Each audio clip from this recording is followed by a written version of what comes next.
Okay. तो बेटा last class में हम लोगों ने ब्रायोफाइट्स के बारे में पढ़ना शुरू किया था। अभी मैंने स्क्रीन शेयर करना शुरू नहीं किया है, ठीक है, अभी तक स्क्रीन नहीं शेयर किया है, अभी स्क्रीन शेयर करेंगे, है ना। थोड़ा सा रिकैप कर लेते हैं। लास्ट क्लास में हम लोगों ने डेफिनेटली शुरू किया था बेटा ब्रायोफाइट्स के बारे में पढ़ना, ठीक है। और मैंने आपको कहा था कि जब भी हम लोग ब्रायोफाइट्स के बारे में पढ़ते हैं तो ये मैंने बताया था कि ब्रायोफाइट जो है वो एम्फीबियंस ऑफ द प्लांट्स हम लोग उनको कहते हैं। अभी एम्फीबियंस ऑफ प्लांट्स का मतलब क्या है, what is the meaning of the amphibians of the plants. तो हमने ये रखने भी के लिए कहा पानी था चाहिए। कि need water for their fertilization. Okay, so they need water for their fertilization, तो इसीलिए उनको हम लोग एम्फीबियंस ऑफ द प्लांट्स कहते हैं, ठीक है। आई होप कि आप लोगों ने एल्गी वाला जो पोर्शन है उसको पढ़ा होगा। तो स्टूडेंट एक बात बहुत साफ है, बहुत क्लियर है कि जितना मेरा एक्सपीरियंस है उससे मैं बताता हूँ आपको कि बॉटनी वाला पोर्शन ऐसा है कि आपको कंटिन्यूस बेटा इसका रिवीजन करना बहुत ज़रूरी है ना। ये ऐसा नहीं है कि आपने एक बार सुन लिया और आपको एक बार में, है ना, कंसेप्ट्स तो समझ में आ गए, बट उसको अगर आपने उसको खोल के ही नहीं देखा तो ये बहुत जल्दी, है ना, वेपराइज होता है, ठीक है। तो ये जल्दी जल्दी वेपराइज होने वाला कंसेप्ट है, इसलिए बेटा इसको रिटेन करना ज़रूरी है। तो ये रिटेन तभी हो सकता है जब हम इसको थोड़ा सा रिवाइज करें। मैं एक तो सजेस्ट करता हूँ कि जैसे ही आप अभी जैसे क्लास शुरू होने वाला था तो जो भी हमने पहले पढ़ा है उसको आप थोड़ा सा रिवाइज कर सकते थे, ठीक है। कहीं जाने की ज़रूरत नहीं है, अगर आपके पास एनसीईआरटी बुक भी होगी, ठीक है, या तो आपको नोट्स भी मिले होंगे, तो जो भी आपके पास चीज़ें अवेलेबल है, या तो पिछला वाला वीडियो अवेलेबल होगा उसको थोड़ा सा, है ना, देख लो तो बेहतर होता है, ताकि आने वाला क्लास जो है आपके लिए इजी होगा। एनीवे हम लोग मुद्दे पे आते हैं। हम लोग ब्रायोफाइट और टेरिडोफाइट ऐसे दो अभी, है ना, ग्रुप है, उसके बाद जिम्नोस्पर्म्स है, ठीक है। ऐसे अलग अलग ग्रुप्स के बारे में पढ़ेंगे। हमने एल्गी के बारे में पढ़ा। मैंने ब्राउन एल्गी के एग्जाम्पल आपको याद रखने के लिए इडली साफ ऐसा ट्रिक बताया था। E for the Ectocarpus, D for the Dictyota, L for the Laminaria, okay. उसके बाद S A for the Sargassum and F for the Fucus.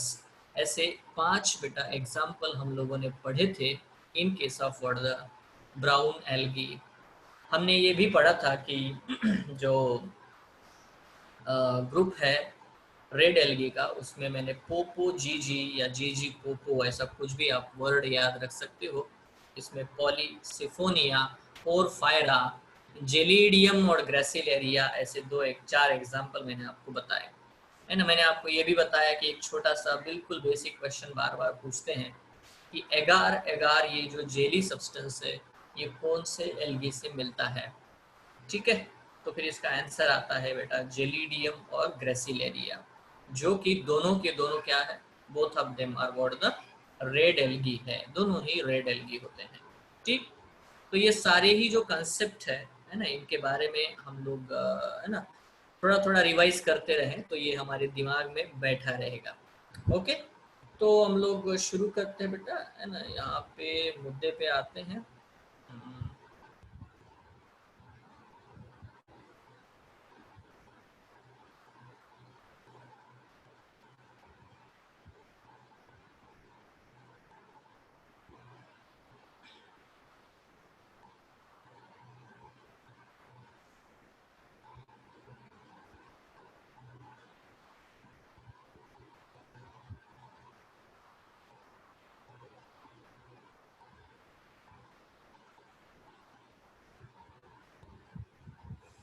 तो चलो थोड़ा सा यहाँ पे रिवीजन कर लेते हैं। रिवीजन ये है एल्गी का, और इसको थोड़ा हम प्रेजेंटेशन में लेके आ जाते हैं, edit view present, okay.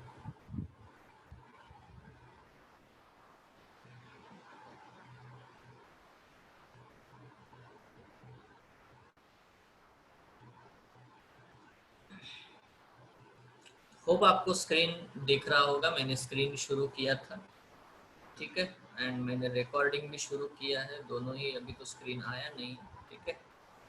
Okay, now this is the comparison. तो हम लोगों ने कंपैरिजन देखा था ग्रीन एल्गी और ब्राउन एल्गी और रेड एल्गी, है ना। रिवीजन मस्ट है। तो बेटा ग्रीन एल्गी में क्लोरोफिल ए बी और ब्राउन में क्लोरोफिल ए सी, फ्यूकोक्सैंथिन ये ब्राउन पिगमेंट है, और रोडोफाइसिन बेटा क्लोरोफिल ए डी, और फाइकोइरिथ्रिन ये पिगमेंट पाया जाता है। देन आता है स्टोर्ड फूड के केस में क्लोरोफाइसिन स्टार्च है यहाँ पे। ओके, यहाँ पे बेटा मैनिटॉल लेमिनेरिन है, और यहाँ पे फ्लोरिडियन स्टार्च है, ये चीज एक्सिस्ट करती है। उसके बाद in case of the cell wall, है ना, यहाँ सेलुलोज और पेक्टोज कंपोनेंट है, यहाँ सेलुलोज एंड एल्जिन ये कंपोनेंट है, और यहाँ पे बेटा सेलुलोज प्लस एगार ये कंपोनेंट है रेड एल्गी में। फिर हम लोगों ने मोटाइल स्ट्रक्चर्स के बारे में पढ़ा था कि ग्रीन एल्गी में या तो 2 to 8 फ्लैजेला हो सकते हैं, 2 या 4 या 6 या 8 ऐसे, बट जितने भी होंगे इक्वल होंगे और अपाइकल पोजीशन पे होंगे। यहाँ पे 2 ही होते हैं, अनइक्वल लेटरल ऐसा अरेंजमेंट को, है ना, फ्लैजेला का देखने को मिलेगा। हमने ये भी देखा था कि इसके केस में, ब्राउन एल्गी के केस में पायरीफॉर्म स्ट्रक्चर्स होते हैं, पेयर शेप स्ट्रक्चर्स होते हैं, ठीक है। That also we have learn here.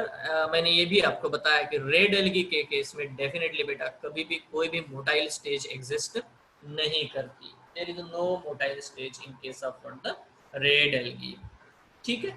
यहाँ ये बहुत सारे इंपॉर्टेंट पॉइंट है, इनके ऊपर क्वेश्चंस पूछे जाते हैं क्योंकि ये कंपैरेटिव है।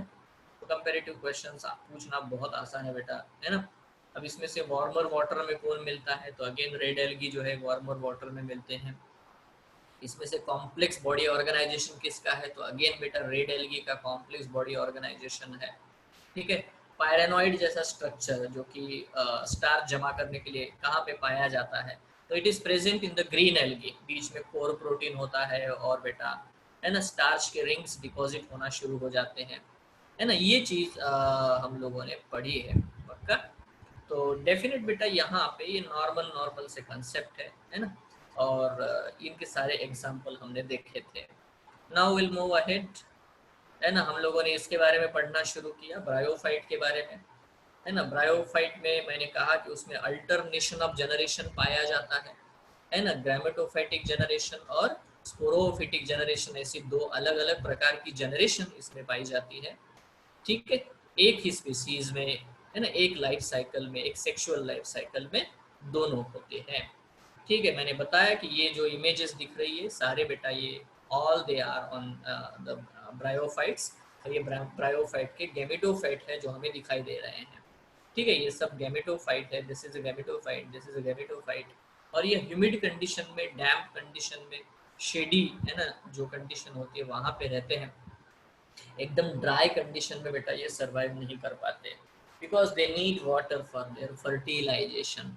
तो इसीलिए हम लोग इनको amphibians of the plant kingdom ऐसा हमने टर्मिनोलॉजी देखा था, और ये लास्ट क्लास में हमने देखा था, आई थिंक सो, ठीक है। They occur in damp, humid and shaded localities. तो मैं आपको क्वेश्चन पूछ रहा था, और क्वेश्चन ये है कि गैमेटोफाइट का मतलब क्या होता है, ये अब मैंने बेसिक बना के रखा हुआ है। Organisms that produce gametes. Exactly. The plant which produce the gametes is called as the gametophyte. Okay. So phyta का मतलब plant है. So gametophyte का मतलब the plant body which produces gametes is called as the gametophyte. And what is a sporophyte? What is a sporophyte? The plants that produce spores. Exactly, spores. तो ये normal है। अभी एक और question मैं आप सबसे पूछता हूँ, ये बेसिक अगर है ना चेक करने के लिए कि गैमेटोफाइट हैप्लॉइड होता है या डिप्लॉइड होता है।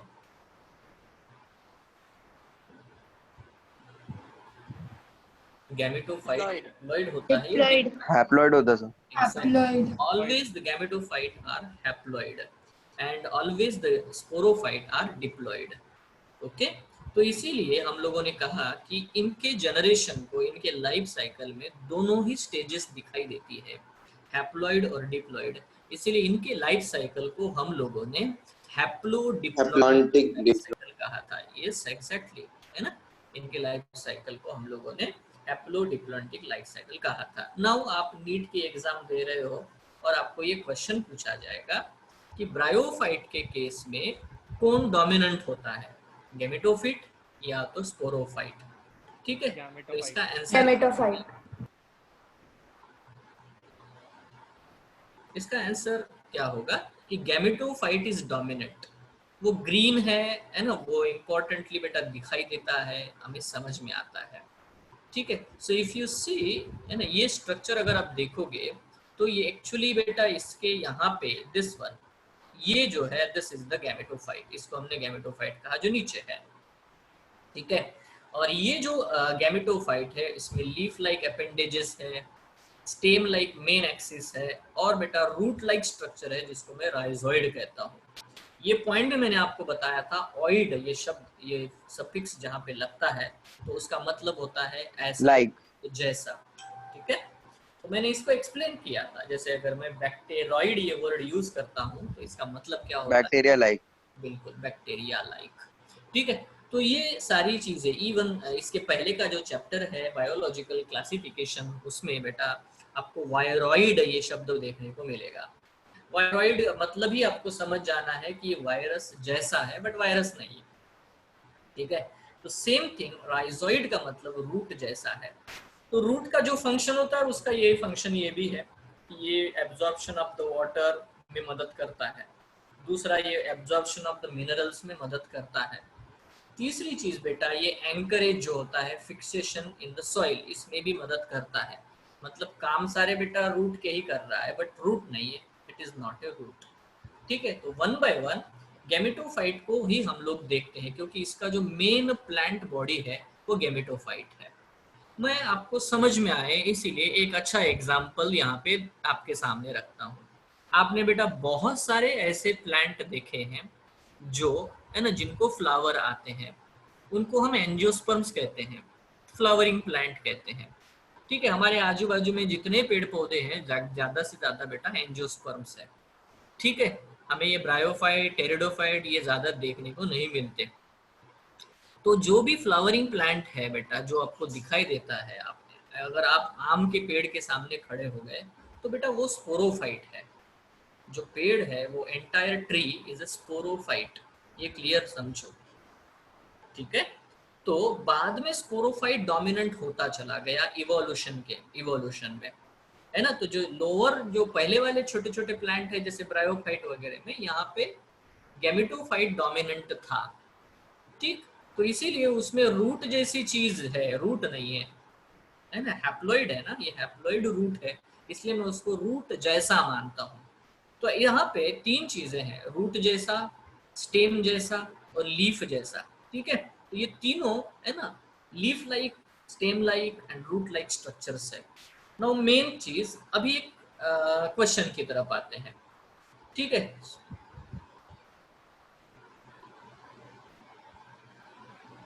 ओके, तो यहाँ पे ये नॉर्मल सा पॉइंट है, ये देखो ये गैमेटोफाइट है। यहाँ पे ये क्वेश्चन आता है कि रूट मतलब राइजोइड कैसे हो सकते हैं। सो पहला पॉइंट बेटा, rhizoid can be multi cellular और यूनिसेलुलर, वो दोनों प्रकार के हो सकते हैं। दे कैन बी यूनिसेलुलर और they can be multi cellular. ठीक है, अब वो कहाँ यूनिसेलुलर होते हैं और कब मल्टी सेलुलर होते हैं, ये क्वेश्चन बेटा नीट में आ चुका है, तो हम लोग देखेंगे आगे चल करके। ठीक है, सबसे खास बात, बॉडी मतलब gametophyte is more differentiated than that of the algae, ये एल्गी से तो अच्छे खासे डेवलप्ड है।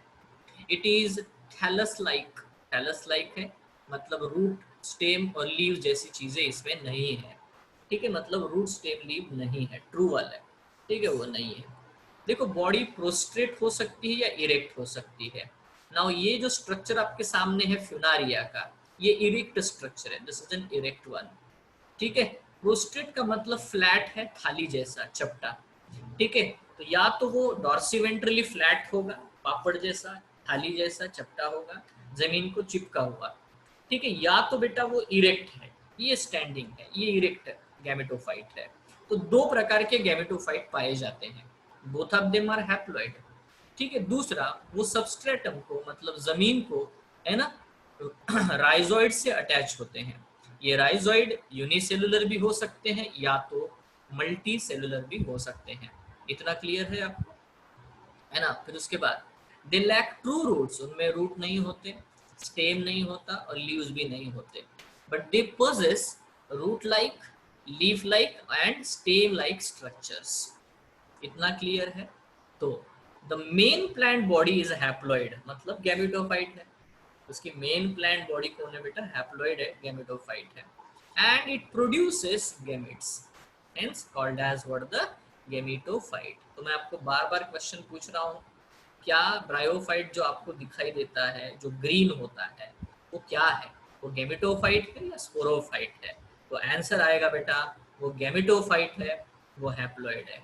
बी क्लियर, ठीक है। सो नॉर्मल हो गया, बहुत ही सिंपल चीज है, डन। श्योर। यहाँ पे हम एनोटेशन पे आते हैं, यहाँ पे सेटिंग्स में आते हैं, disable part, okay. So this is very very simple. अब आगे बढ़ते हैं।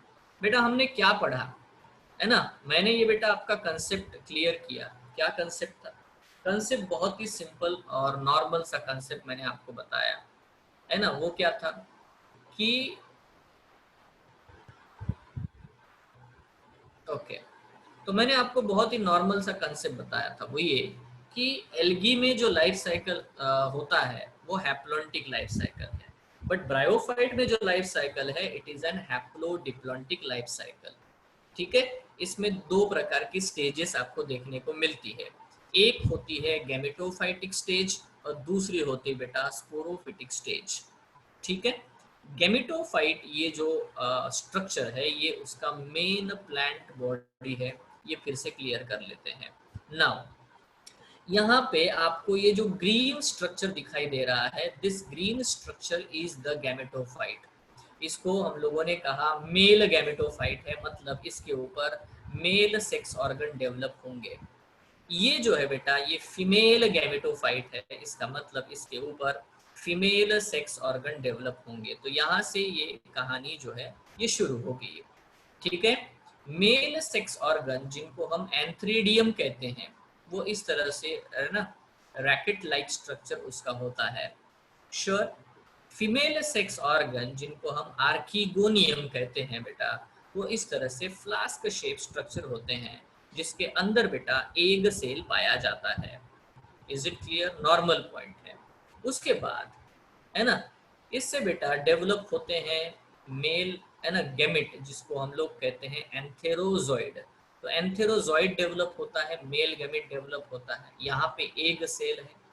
तो ये मेल गैमेट पानी में तैरते हुए, वाटर में तैरते हुए बेटा, है ना, फ्लोट होते हुए यहाँ तक पहुंचेगा, है ना, इट विल रीच। ठीक है। सो ये यहाँ तक आएगा, it will move toward this one, यहाँ इस नेक के थ्रू बेटा ये एंटर करेगा अंदर, और अंदर जा करके एग के साथ में फ्यूज हो जाएगा। इसी चीज को हम फर्टिलाइजेशन कहते हैं, सिनगैमी कहते हैं। और जब सिनगैमी हो जाती है तो जाइगोट बनेगा। अब इसका जो जाइगोट है ये एनलार्ज होगा, माइटोसिस करेगा, और उसके बाद में ये कन्वर्ट हो जाएगा बेटा एक कंप्लीट स्ट्रक्चर में जिसको हम लोग कहते हैं स्पोरोफाइट। बट नोट करने वाला पॉइंट ये है कि स्पोरोफाइट जो है वो गैमेटोफाइट के ऊपर ही ग्रो होता है, फीमेल गैमेटोफाइट के ऊपर ही ग्रो होता है। उसका खुद का बेटा इंडिपेंडेंट कोई एग्जिस्टेंस नहीं है। ठीक है। उस स्पोरोफाइट में फुट, सीटा और कैप्सूल ऐसे तीन स्ट्रक्चर्स पाए जाते हैं। कैप्सूल को मैंने आपको बताया था कि कैप्सूल जो है उसको हम स्पोरेंजिया कहते हैं। मैंने ये भी आपको समझाया कि स्पोरेंजिया का मतलब क्या है। स्पोरेंजिया का मतलब होता है स्पोर प्रोड्यूसिंग ऑर्गन। ठीक है। तो ये स्पोर प्रोड्यूसिंग जो ऑर्गन है it has some cells called as what, the spore mother cell, जो कि डिप्लॉयड है। ठीक है, क्योंकि वो जाइगोट से बने, जाइगोट से एम्ब्रियो बना, एम्ब्रियो से स्पोरोफाइट बना, बट जो कुछ भी बना बेटा वो अभी भी फीमेल गैमेटोफाइट के ऊपर ही जीतता है। इसका खुद का कुछ इंडिपेंडेंट एग्जिस्टेंस नहीं है। वो, है ना, फीमेल गैमेटोफाइट के ऊपर ही सरवाइव करता है। वो पैरासिटिक है। वो कैसा है? पैरासिटिक है। उसके बाद बेटा ये जो स्पोर मदर सेल है ये मियोसिस करेगा, और मियोसिस करके स्पोर तैयार होते हैं, है ना। हैप्लॉइड स्पोर तैयार होते हैं। ये सारे के सारे हैप्लॉइड स्पोर इसमें से, इस स्पोरेंजिया में से बेटा टूट करके बाहर निकलते हैं, जमीन पे गिरते हैं, और इन्हीं स्पोर से, है ना, या तो फीमेल गैमेटोफाइट या तो मेल गैमेटोफाइट बनेगा। ठीक, तो ये पूरा का पूरा लाइफ साइकिल है। मैं एक और बार इसको एक्सप्लेन करता हूँ। दोनों बेटा, मेल गैमेटोफाइट फीमेल गैमेटोफाइट, मतलब मेल थैलस और फीमेल थैलस, है ना, ये इंडिपेंडेंट यहाँ पे दिखाए जा रहे हैं। ये क्योंकि मर्केंशिया नाम का जो ब्रायोफाइट है, जो आपके एनसीईआरटी में मेंशन किया गया है, इसलिए उसके हिसाब से हम लोग उसको देखते हैं। तो ये जो है मेल जो भी गैमेटोफाइट है, उनके ऊपर सेक्स ऑर्गन डेवलप होंगे। Antheridium is the male sex organ and archegonium is the female sex organ. Antheridium जो कि रैकेट शेप स्ट्रक्चर है, उसके अंदर बेटा, है ना, मेल से गैमेट पैदा होता है, जिसे हम लोग एंथेरोजॉइड कहते हैं। ठीक है, और फिर यहाँ पे आता है बेटा जो फ्लास्क शेप्ड स्ट्रक्चर हमें दिखाई देता है। Archegonium is a flask shape structure. इस फ्लास्क शेप स्ट्रक्चर के अंदर बेटा एग सेल तैयार होता है। ये एग सेल अंदर ही रहता है ना, और बेटा मेल जो गैमेट है उसको अट्रैक्ट करता है पानी में तैरते तैरते बेटा, क्योंकि ये मोटाइल है ना, ये एंथेरोजॉइड पानी में तैर करके यहाँ से नेक से ओपनिंग से बेटा अंदर एंट्री करेगा। जब एंट्री करेगा तो अंदर बेटा इसका फर्टिलाइजेशन होगा। मैंने आपको ऊगैमी ये चीज समझा के रखी है। उसमें मैंने आपको बताया कि egg cell larger and static है, फीमेल जो गैमेट होता है वो मोटाइल और स्मॉल साइज में होता है, and the fertilization takes place within the female sexual, है ना, रिप्रोडक्टिव ऑर्गन। बराबर है। तो ये ऊगैमी है, ये आपको 100% दिखाई दे रहा है। तो यहाँ पे ऊगैमी होते हुए आपको बहुत क्लियरली नजर आ रहा है, वेरी क्लियरली। ठीक है, तो जो भी फ्लास्क शेप स्ट्रक्चर है वो फीमेल बॉडी के ऊपर ही प्रेजेंट है, क्योंकि तो फर्टिलाइजेशन अंदर हुआ तो जायगोट भी वही रहेगा। ये जायगोट से बेटा स्पोरोफिटिक जनरेशन शुरू होती है। जायगोट से स्पोरोफिटिक जनरेशन शुरू हुई, zygote will divide, redivide and it will form the embryo, then embryo will form entire sporophyte. ठीक है, स्पोरोफाइट जो कि बेटा डिपेंडेंट है, वो इसी फीमेल बॉडी के ऊपर ग्रो हो रहा है, उसका बाहर कोई एग्जिस्टेंस नहीं है, वो पैरासिटिक है। उसे वाटर चाहिए तो वो गैमेटोफाइट से लेगा, उसे खाना चाहिए तो बेटा वो गैमेटोफाइट से लेगा। उसमें 3 पार्ट होते हैं, foot, seater and capsule. Capsule sporangia है। स्पोरेंजिया का मतलब होता है बेटा स्पोर प्रोड्यूसिंग ऑर्गन। उसके अंदर जो भी सेल्स पाए जाते हैं डिप्लॉइड, उनको हम कहते हैं spore mother cell. Spore mother cell will show the meiosis. इस मियोसिस को मैंने आपको बताया था स्पोरिक मियोसिस। ठीक है, और यहाँ स्पोरिक मियोसिस होता है, स्पोर बनते हैं जो कि हैप्लॉइड है। ये सारे स्पोर रिलीज होते हैं, all the spores will be released. ठीक है, इसको रिलीज करने के लिए कुछ सेल, बाकी दूसरे सेल होते हैं जो मदद करते हैं, उन सेल को हम इलेटर कहते हैं। ठीक है, सो हम लोग देखेंगे इस चीज को, but thing is very clear कि ये स्पोर जब जमीन के ऊपर गिर जाएंगे तो बेटा कुछ स्पोर जो है वो मेल गैमेटोफाइट में कन्वर्ट हो जाएंगे, और कुछ बेटा जर्मिनेट होकर के फीमेल गैमेटोफाइट में कन्वर्ट हो जाएंगे। बेसिकली आप यहाँ पे क्वेश्चन पूछ सकते हो। आप लोग वहाँ पे हो, आर यू लिसनिंग और नॉट? आपका कोई आवाज नहीं? Yes, sir. Yes. Yes, sir. ठीक है, तो बेटा क्वेश्चन है कि सर कौन सा स्पोर मेल गैमेटोफाइट बनेगा, कौन सा फीमेल गैमेटोफाइट बनेगा, है ना, सारे तो स्पोर ही है। तो इसका आंसर उसके जेनेटिक्स में है। ठीक है, उसके क्रोमोसोम्स में है, ये क्लियर करते हैं। ठीक है, ये उसका जेनेटिक फैक्टर डिटरमाइन करेगा, ये उसका बेटा एनवायरमेंटल फैक्टर डिटरमाइन करेगा। ठीक है, वो स्पीसीज के ऊपर डिपेंड है कि उसको कौन से फैक्टर के ऊपर वो, है ना, कि मेल कौन बनेगा फीमेल कौन बनेगा। तो इसके अलग अलग पर्सपेक्टिव है, बट मेल गैमेटोफाइट कौन बनेगा और फीमेल गैमेटोफाइट कौन बनेगा, इसका मेन रीजन उसके जेनेटिक्स में आता है। ये तो क्लियर, वो तो जेनेटिकल है। जैसे कि ह्यूमंस के केस में भी क्रोमोसोम जो है, अगर XX है तो फीमेल, XY है तो मेल। ठीक है, तो ये जो चीज होती है, the same thing will happen. तो बेटा इसका मैंने लाइन डायग्राम पहले से बेसिक आपका बना के रखा हुआ। ये कौन सा लाइफ साइकिल है रे? Haplodiplontic life cycle. तो क्वेश्चन नंबर 1,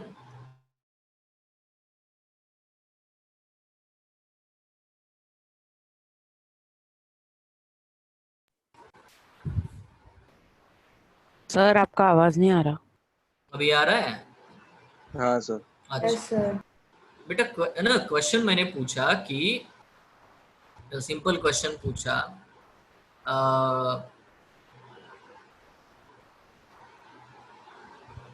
हाँ बेटा, आपका आवाज, मेरा आवाज आ रहा है आपको? Yes sir. ओके। तो क्वेश्चन पूछा है कि अगर हैप्लोडिप्लॉन्टिक लाइफ साइकिल होता है तो कौन से प्रकार का मियोसिस होता है। Sporic. Let me recall everything. हाँ, लेट मी रिकॉल। मैंने कहा, मैंने ये बेसिक बना के रखा है कि हैप्लॉन्टिक लाइफ साइकिल है तो जाइगोटिक मियोसिस होता है, डिप्लॉन्टिक लाइफ साइकिल है तो गैमेटोजेनिक मियोसिस होता है, और बेटा हैप्लोडिप्लॉन्टिक लाइफ साइकिल है तो डिप्लॉन्टिक जाइगोट, डिप्लॉन्टिक गैमेटोजेनिक। बराबर है ना। तो ऑब्वियसली यहाँ कौन सा मियोसिस हो रहा है? HZ frequency DG। Which meiosis? Sporic meiosis. Are you getting my voice? Yes. Yes sir. Yes sir. तो ये स्पोरिक मियोसिस हो रहा है।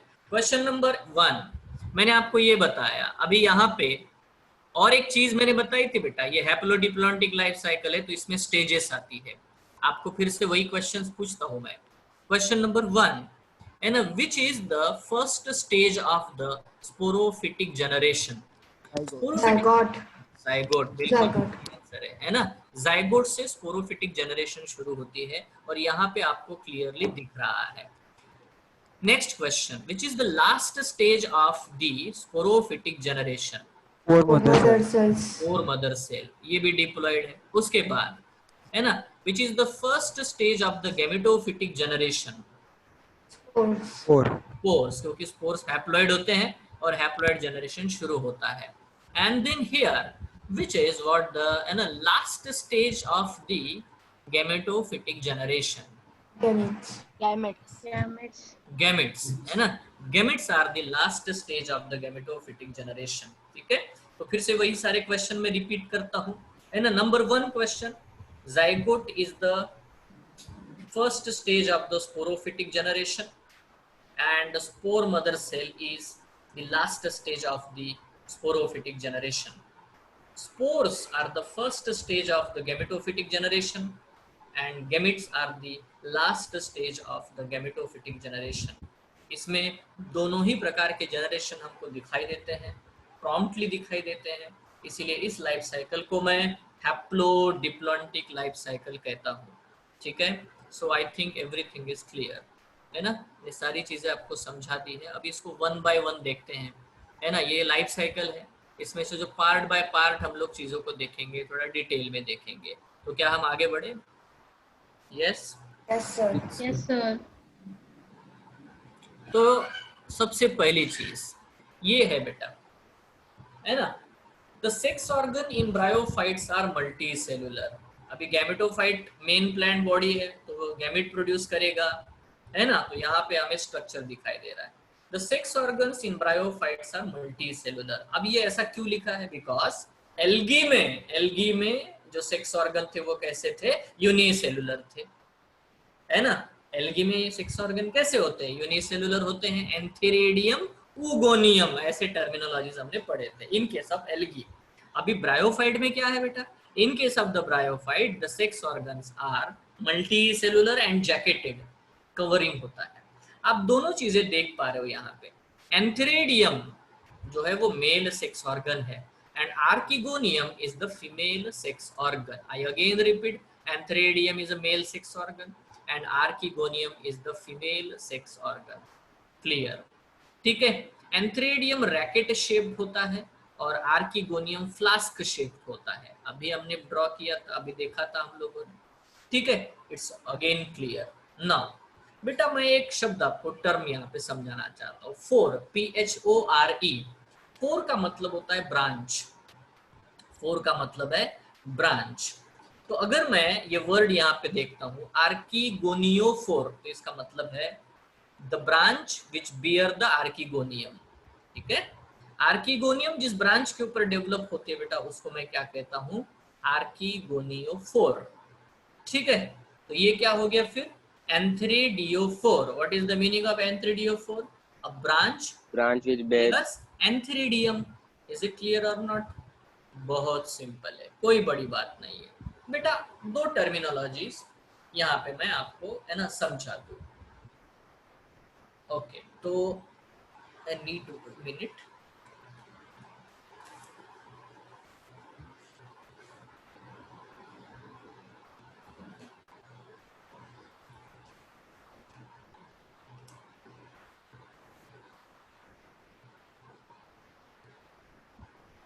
So the terminology is dioecious and monoecious। ठीक है, ऐसी टर्मिनोलॉजीज है, एक है dioecious वर्ड है बेटा और दूसरा वर्ड है monoecious। This is the word. ठीक है, so now what is dioecious and what is monoecious? ये एग्जांपल हमारे सामने दिया गया है लिवर वर्ड का, और जो एग्जांपल है बेटा वो है मर्केंशिया। आपको दिखाई दे रहा है, नीचे लिखा है इट इज द एग्जांपल, और ये एनसीईआरटी का एग्जांपल है मर्केंशिया। ठीक है, तो इसका क्वेश्चन नीट में पूछा गया है पहले भी, तो मैं यहाँ पे है ना टर्मिनोलॉजी लिखना चाहूंगा, what is dioecious and what is monoecious. ठीक है, so I will write here, so what is dioecious and what is monoecious. तो टर्मिनोलॉजी है बेटा, this is what the monoecious, monoecious. Okay, और सेकंड है dioecious।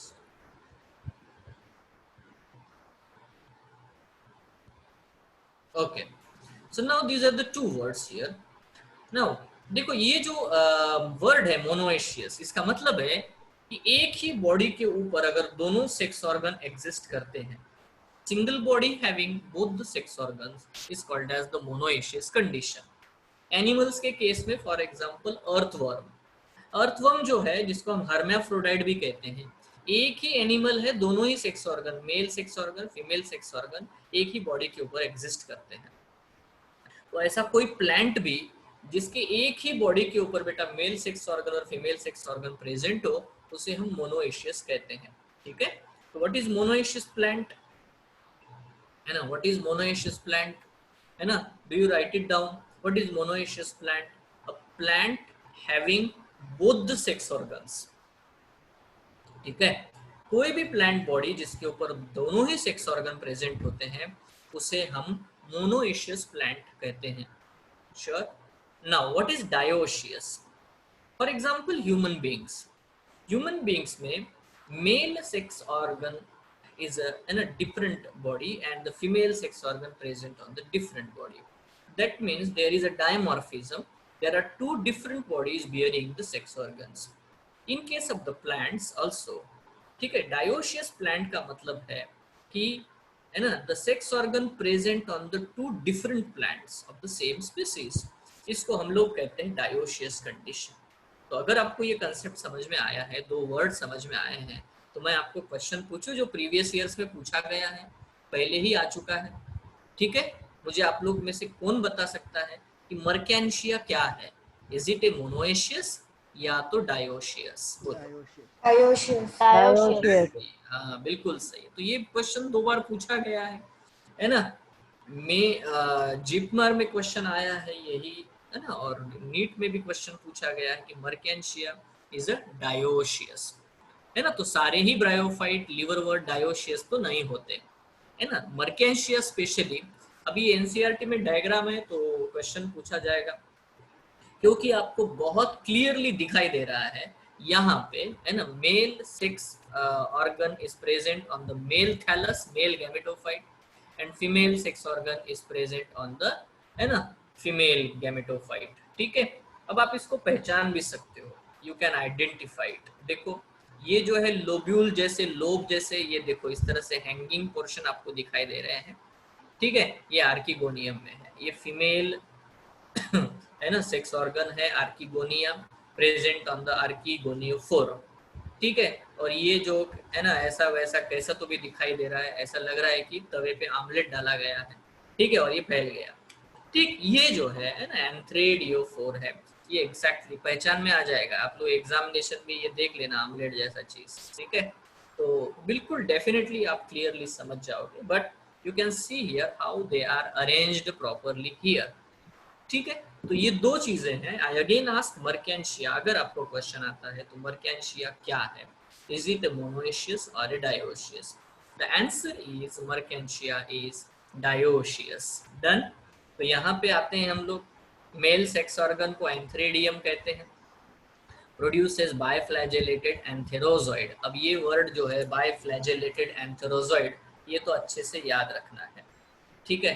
मतलब हम लोग अगर हमको अगर क्वेश्चन आता है कि ब्रायोफाइट के, है ना, जो गैमिट्स होते हैं, मेल गैमिट होते हैं, वो कैसे होते हैं, उसका स्ट्रक्चर कैसा होता है, अगर ये चीज हमको पूछी जाए तो हम लोग बेटा 100% गारंटी के साथ बोले कि वो, है ना, ज्यादा करके इलोंगेटेड कॉमा शेप्ड, और इस तरह से बेटा दे ऑलवेज आर द बायफ्लैजेलेटेड, ठीक है। ये जो स्ट्रक्चर है, दिस इज ऑब्वियसली बेटा द एंथेरोजॉइड जिसको हम लोग कहते हैं, ठीक है, एंथेरोजॉइड।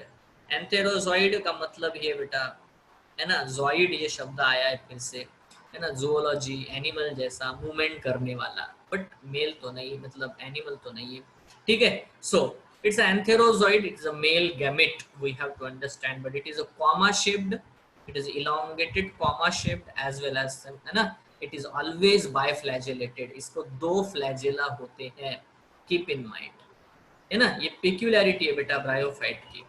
ह्यूमन स्पर्म कैसा होता है? Human sperm, is it always a, it is always uniflagellated. आपने देखा है ना, डायग्राम तो देखा होगा, यस और नो, है ना। Human sperms are always uniflagellated, they have a single flagella, है ना। So here in this case the bryophytes have this, है ना, मोटाइल स्ट्रक्चर। और सबसे अभी खास बात बता देता हूँ, अभी पानी में ये तैरते चले जाएंगे, यहाँ से बेटा रिलीज होंगे बहुत सारे, ठीक है, ये बहुत सारे बेटा ऐसे रिलीज हो जाएंगे इन वाटर, इस तरह से रिलीज होंगे। यहीं पे है, ये देखो, है ना, क्योंकि ये नीचे साइड में होता है, वाटर की तरफ होता है, तो ये आराम से बेटा तैर करके फ्लोट होते हुए, है ना, जो भी ये जो फीमेल सेक्स ऑर्गन है इसको अट्रैक्ट करेगा, इसको, ये मेल गैमेट को, और बराबर बेटा ये तैरते हुए बराबर फीमेल सेक्स ऑर्गन की तरफ अट्रैक्ट होते हुए चले जाते हैं। तो फिर मेरा क्वेश्चन आता है कि इस मूवमेंट को हम लोग क्या कहते हैं? So this movement is called as what, the chemotactic movement, है ना। What is this movement is called as chemotactic. Tactic का मतलब होता है खुद से मूवमेंट करते हुए चले जाना। क्यों? क्योंकि females are releasing some chemicals, chemical की तरफ अट्रैक्ट होते हुए बेटा वो दौड़ते चले जाते हैं, सो दैट, है ना, एक अलग ही प्रकार का परफ्यूम वो रिलीज कर रहे हैं, ऐसा समझो, sure. And then this male gamete will, है ना, run towards, swim towards the female sex organ, that is the archegonium. Be clear. Now, अगर आपको बहुत ज्यादा, आपके भी पीवाई एग्जाम दे रहे होंगे और आपको बेटा क्वेश्चन आएगा कि इसमें कौन सा एसिड होता है ज्यादा अमाउंट में जो केमिकल रिलीज होता है, तो आंसर लिखना बेटा मैलिक एसिड, ठीक है। सो बी केयरफुल अबाउट। तो ये बहुत बहुत सिंपल है, ठीक है। सो व्हाट इज केमोटैक्टिक मूवमेंट? अगर ये पोलन ग्रेन में बैठ के जाते पोलन ट्यूब में तो वो केमोट्रॉपिक होता है, यहाँ पे खुद तैर के जा रहे हैं, है ना, खुद पैदल जा रहे हैं, इनको कोई गाड़ी नहीं है अवेलेबल, है ना, वॉकिंग करते हुए जा रहा है, 11 नंबर की बस पकड़ के जा रहे हैं, ठीक है, जिधर से बेटा ये, है ना, बुलावा आया है, ठीक है। So they are following this and they are moving from this, है ना, यहाँ से उधर बेटा मूवमेंट करते हुए चले जा रहे हैं, और इसी को मैं कहता हूँ that is very very simple, है ना। और ये केमोटैक्टिक मूवमेंट है। आर यू श्योर मैंने क्या क्या बोला आपको समझ में आया? बायफ्लैजेलेटेड है, मूवमेंट कैसा है रे, ये सारे क्वेश्चंस है ना, all the questions I am giving the answer to all, है ना, सारे क्वेश्चंस के आंसर मैं यहाँ पे बता रहा हूँ। सो इट्स अ कीमोटैक्टिक मूवमेंट, है ना, the male gamete will move. Now there is another word, ये जो मूवमेंट है इसको हम लोग ज़ूडियोगैमी कहते हैं।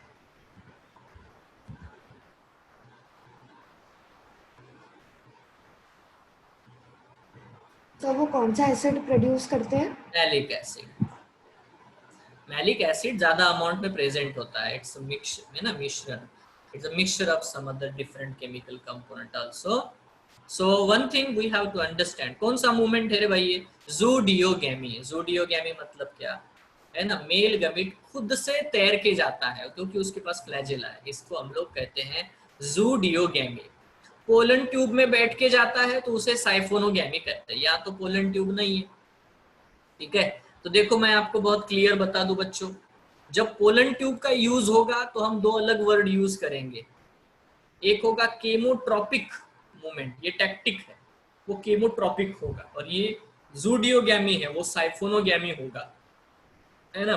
तो ये डिफरेंस क्लियर कर लो, है ना। यहाँ खुद से तैर के जाता है ज़ूडियोगैमी, केमिकल के है ना अट्रैक्शन में बेटा तैर के जा रहा है, इसीलिए बेटा chemotactic movement. Be careful, normal point, simple है, ठीक है। तो ये डेफिनेट बेटा मुद्दा आपको समझ में आना चाहिए। और क्यों? तो अभी तो समझ में आना चाहिए why they are the amphibians of the plant. Why? Because they need water, क्योंकि उनको ये केमोटैक्टिक मूवमेंट करना है, ज़ूडियोगैमी करना है, ठीक है। और जो फर्टिलाइजेशन हो रहा है उसे क्या बोल रहे हैं हम लोग? सिंगैमी को हम क्या बोल रहे हैं? ऊगैमी। ये तो तीसरा टर्मिनोलॉजी हो गया। ऊगैमी मतलब उसका सिंगैमी है, क्यों? क्योंकि male gamete is a motile and Small and motile exactly, female gamete is static and large. larger, and the fertilization takes place within, इसके Inside. अंदर जाएगा, सॉरी तो ही बेटा है ना फर्टिलाइजेशन होगा। तो दे आर फॉलोइंग तीनों रूल बेटा फॉलो कर रहे हैं ऊगैमी के। सो आर यू श्योर और नॉट? तो ब्रायोफाइट के बारे में अगर क्वेश्चन आएंगे तो बेटा मर्केंशिया कैसा है? डायोशियस है सर, बहुत बढ़िया। कौन सा मूवमेंट कर रहा है? केमिकल की तरफ जा रहा है, तो केमोटैक्टिक है सर। अच्छा, खुद तैर के जाता है तो क्या कहते हैं? ज़ूडियोगैमी है सर। अच्छा, उसके फर्टिलाइजेशन को क्या कहेंगे? कौन सा टाइप है? आइसो है, अनाइसो है कि ऊगैमी है? ऊगैमी है सर। अच्छा, एक और क्वेश्चन, उसके मेल गैमेट में कितने फ्लैजेला होते हैं? आंसर है सर 2. 2 फ्लैजेला होते हैं, it is a biflagellated. Sir है ना, उसका कैसा शेप कैसा होता है सर मेल गैमेट का? It is a comma shaped, है ना, इलोंगेटेड कॉमा शेप। बिल्कुल क्लियर है, कोई कंफ्यूजन है? Are you sure? Sir chemotactic और कीमोट्रॉफिक में फर्क क्या है? बहुत सिंपल है। केमोट्रॉपिक मतलब, ट्रॉपिक मूवमेंट मतलब ग्रोथ मूवमेंट। पोलन ट्यूब की ग्रोथ होती है और वो नॉन मोटाइल होते हैं मेल गैमेट, तो बेचारे उस गाड़ी में बैठ के जाते हैं, उनको पैर नहीं है, वो खुद नहीं जा सकते, ठीक है, वो पोलन ट्यूब का सहारा लेके चलते हैं। यहाँ पे ये खुद बेटा इंडिपेंडेंट है, ये खुद ही चले जाएंगे, इनको कोई टेंशन नहीं है। जब खुद तैर के चले जाएंगे, ठीक है, टैक्टिक मूवमेंट है, लोकोमोटरी मोशन जो होगा, लोकोमोटरी अट्रैक्शन, तो केमोटैक्टिक है। ग्रोथ मूवमेंट होगा तो बेटा ट्रॉपिक मूवमेंट है। बोथ ऑफ देम, है ना, ये दोनों कंसेप्ट आपको क्लियर होने चाहिए। श्योर है? Yes yes, okay. तो बेसिक स्ट्रांग हो गया है, आप जवाब दे पा रहे हो क्योंकि मैं तो सारे क्वेश्चन ही पूछ रहा हूँ आपसे, ठीक है। सो बढ़िया है, आगे बढ़े क्या बेटा? लिखा क्या ये जो पॉइंट यहाँ पे मैंने लिखे मेंशन किए हैं? ओके चलो इसको मैं मिटा देता हूँ। Okay, so we'll move ahead, it's simple, ठीक है। तो यहाँ पे वही पॉइंट है बेटा, नीचे आया, antherozoids are released to water and meet archegonium, an antherozoid fuse with the egg to form zygote. बस जाइगोट बना तो शुरू हो गया स्पोरोफिटिक जनरेशन शुरू। Zygote is a diploid, zygote बना मतलब स्पोरोफिटिक जनरेशन शुरू हो गई, कोई प्रॉब्लम नहीं है, इट्स अ सिंपल थिंग, ठीक है। जाइगोट कैसा होता है? डिप्लॉइड।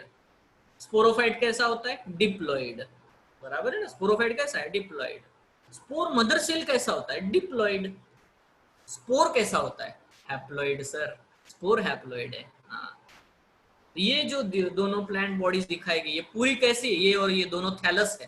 थैलस मतलब डॉर्सी वेंट्रली फ्लैट, चपटे हैं पापड़ जैसे, है ना। लीवर वर्ट में हमको दिखाई दे रहा है, तो हम लोग देखेंगे अभी आगे। नेक्स्ट, ठीक है, ये वही कहानी है। Zygote do not undergo meiosis, मतलब अभी जाइगोटिक मियोसिस तो नहीं होगा, and they produce a multi cellular body called as a sporophyte, है ना। Sporophyte is not free living, वो फ्री लिविंग नहीं है, but attached to the photosynthetic gametophyte, तो वो गैमेटोफाइट के ऊपर अटैच्ड होते हैं, and derives nourishment from it, और उससे ही बेटा नरिशमेंट लेते हैं। सिंपल है ना ये। सम सेल्स ऑफ द स्पोरोफाइट, अब अंदर बेटा कैप्सूल के अंदर कुछ सेल्स है जिनको हम क्या बोलते हैं, spore mother cell. Some cells of the sporophyte undergo meiosis, कौन सा मेयोसिस बोला बेटा, sporic meiosis, to produce haploid spores, हो गया फिर से जनरेशन शुरू, and these spores germinate to form the gametophyte. सारी बातें वही है, मैं बार बार वही लाइफ साइकिल आपको, अब ये है ना कम से कम 10th टाइम है बेटा मैं यही पॉइंट बता रहा हूँ आपको, है ना। तो देखो यहाँ पे फिर वही बेटा, ये देखो ये है फीमेल, ये है मेल, फिर वही रोमांटिक कहानी शुरू पेड़ों की, है ना।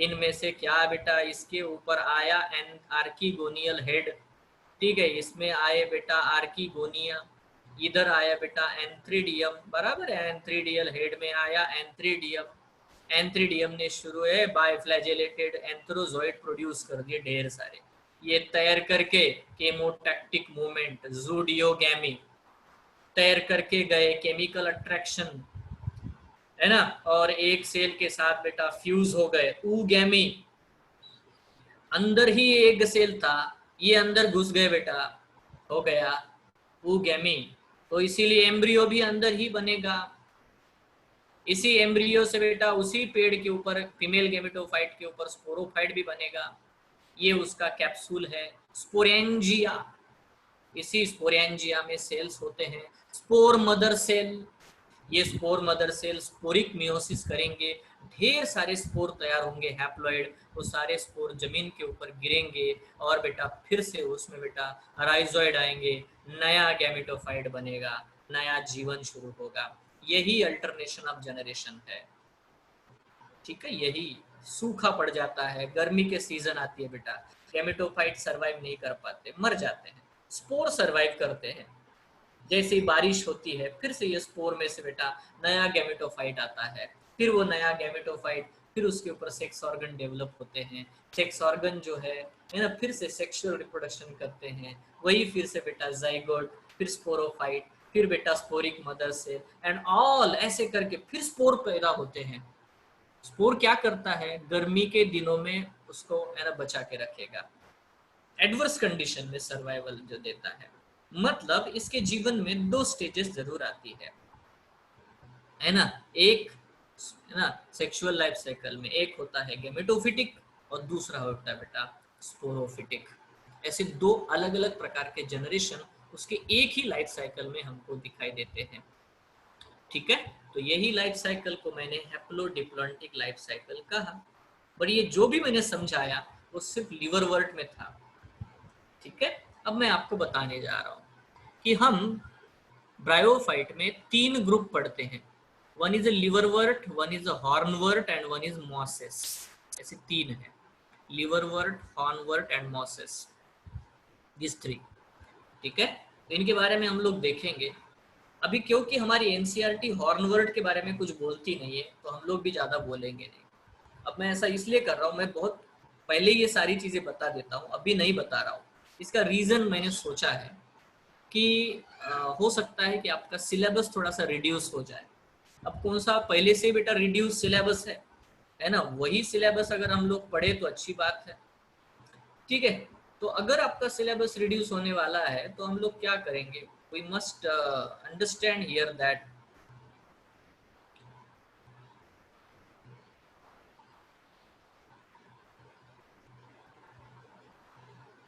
ओके, तो है ना, इसीलिए हम जो भी एनसीईआरटी में उतना कवर करके रखते हैं, कुछ एडिशन होता है, कुछ डिलीशन होता है, उसके हिसाब से फिर हम लोग कंसेप्ट्स को आगे बढ़ाएंगे, ठीक है। बट आपका बेसिक स्ट्रांग हो जाएगा तो आप बेटा कुछ भी एडिशन डिलीशन आराम से समझ सकते हो, पढ़ सकते हो, ठीक है। तो आगे बढ़े, यहाँ पे हम लोग, ये था बेटा एक लाइफ साइकिल, अभी एक और लाइफ साइकिल है, ये जो लाइफ साइकिल है ये मॉसिस के है, मॉसिस मतलब जो दूसरा ग्रुप है, अभी तक मैंने लीवरवर्ट का ही लाइफ साइकिल आपको समझाया। मोसिस एक थोड़ा सा वेल डेवलप्ड ब्रायोफाइट है, हायर ब्रायोफाइट, ठीक है। उसके केस में उसकी जो प्लांट बॉडी होती है वो लीफी स्टेज होती है। लीफी स्टेज मतलब इरेक्ट, जो मैंने पहले भी आपको दिखाया, फर्स्ट केस जो दिखाई वही थी, ठीक है। तो इसका जो लाइफ साइकिल है ये थोड़ा सा है ना, थोड़ा अलग होता है। कैसे अलग है ये हम लोग देखेंगे। तो चलो शुरुआत करते हैं। यहाँ पे भी हम लोग गैमेटोफाइट को ऑब्जर्व करेंगे। यहाँ मेरे पास में गैमेटोफाइट इज डोमिनेंट, तो यहाँ से शुरुआत करते हैं। गैमेटोफाइट इसका लीफी स्टेज दिखा रहा है। लीफी स्टेज है मतलब इरेक्ट स्टेज है, ठीक है। तो ये है मेल गैमेटोफाइट और ये है फीमेल गैमेटोफाइट। इसके ऊपर जो सेक्स ऑर्गन डेवलप हुए हैं बेटा, है ना, डेफिनेटली एंथ्रेडियम एंड आर्किगोनियम है। तो this is the cluster of the antheridium and this one is the cluster of the archegonium. Archegonium are always a flask shape structure, ये दिखाई दे रहा है आपको, है ना, ये फ्लास्क शेप है। इसमें नेक वाला जोन होता है और वेंटर मतलब ओरिजिनल जो वेसल है, फ्लास्क है, ये होगा, और उसके अंदर बेटा एग सेल प्रेजेंट है, ठीक है, ये क्लियर है। एंथ्रेडियम जो कि मेल सेक्स ऑर्गन है, इससे बेटा बहुत सारे बायफ्लैजेलेटेड मेल गैमेट रिलीज होंगे and they will travel again chemotactic movement, zooidogamy, oogamy, तीनों होगा, ठीक है। ये स्पर्म एंटर करेंगे, यहाँ फर्टिलाइजेशन होगा and with in inside neck canal के अंदर, ये ना यहाँ पे आर्किगोनियम के अंदर बेटा यहाँ बन जाएगा एम्ब्रियो, जाइगोट बनेगा, एम्ब्रियो बनेगा। एम्ब्रियो बनता है। नाउ यही जो चीज है यहाँ पे आपको दिखाई दे रही है, यहाँ पे वो डेवलप हुआ और यहाँ डेवलप होता है बेटा एंटायर स्पोरोफाइट, मतलब गैमेटोफाइट के ऊपर ही स्पोरोफाइट बेटा, है ना, डेवलप होता है। इस स्पोरोफाइट में वही फुट, सीटा और कैप्सूल है। कैप्सूल को हम स्पोरेंजियम कहते हैं, मतलब स्पोर प्रोड्यूसिंग ऑर्गन। स्पोरेंजियम के ऊपर यहाँ ढक्कन होता है, ढक्कन को कहते हैं ओपर्कुलम, ठीक है। ये ढक्कन खुलेगा, इसके अंदर जो भी स्पोर मदर सेल से स्पोर बने हैं वो सारे बेटा रिलीज हो जाएंगे और यही स्पोर किसमें बदल जाने चाहिए थे, डायरेक्टली लीफी स्टेज में आने चाहिए, तब पर ऐसा नहीं होता। यहाँ पे मॉसिस में इनडायरेक्ट जर्मिनेशन होता है। तो चलो यहाँ क्या होता है थोड़ा समझ लेते हैं। मैं वर्ड यहाँ पे लिखता हूं कि जो स्पोर पैदा हुए, जो स्पोर हैप्लॉइड बने, जब वो जमीन के ऊपर गिरते हैं तो उनसे डायरेक्ट बेटा गैमेटोफाइट नहीं पैदा होता, उससे ऐसे फिलामेंट स्ट्रक्चर पैदा होते हैं जो ग्रीन है, जो क्रीपिंग है, क्रीपिंग मतलब है ना जमीन के ऊपर ऐसे रेंगने वाले, वो ब्रांच्ड भी होते हैं। इनको हम लोग प्रोटोनेमा कहते हैं। तो प्रोटोनेमा कैसा है रे, हैप्लॉइड है, क्योंकि किससे बना, स्पोर से बना। तो पहले तो प्रोटोनेमा स्टेज आती है, दिस इज अ जवेनाइल स्टेज, ठीक है। अब ये प्रोटोनेमा जो होते हैं उसके ऊपर ब्रांचेस भी आती है और उसके ऊपर ऐसे बर्ड भी डेवलप होते हैं। इन बर्ड को हम लोग लैटरल बर्ड कहते हैं। क्या कहते हैं इनको, हम लोग लैटरल बर्ड कहते हैं, ठीक है। अभी जो पॉइंट मैं बताने जा रहा हूं उसको बड़े ही ध्यान से सुनना।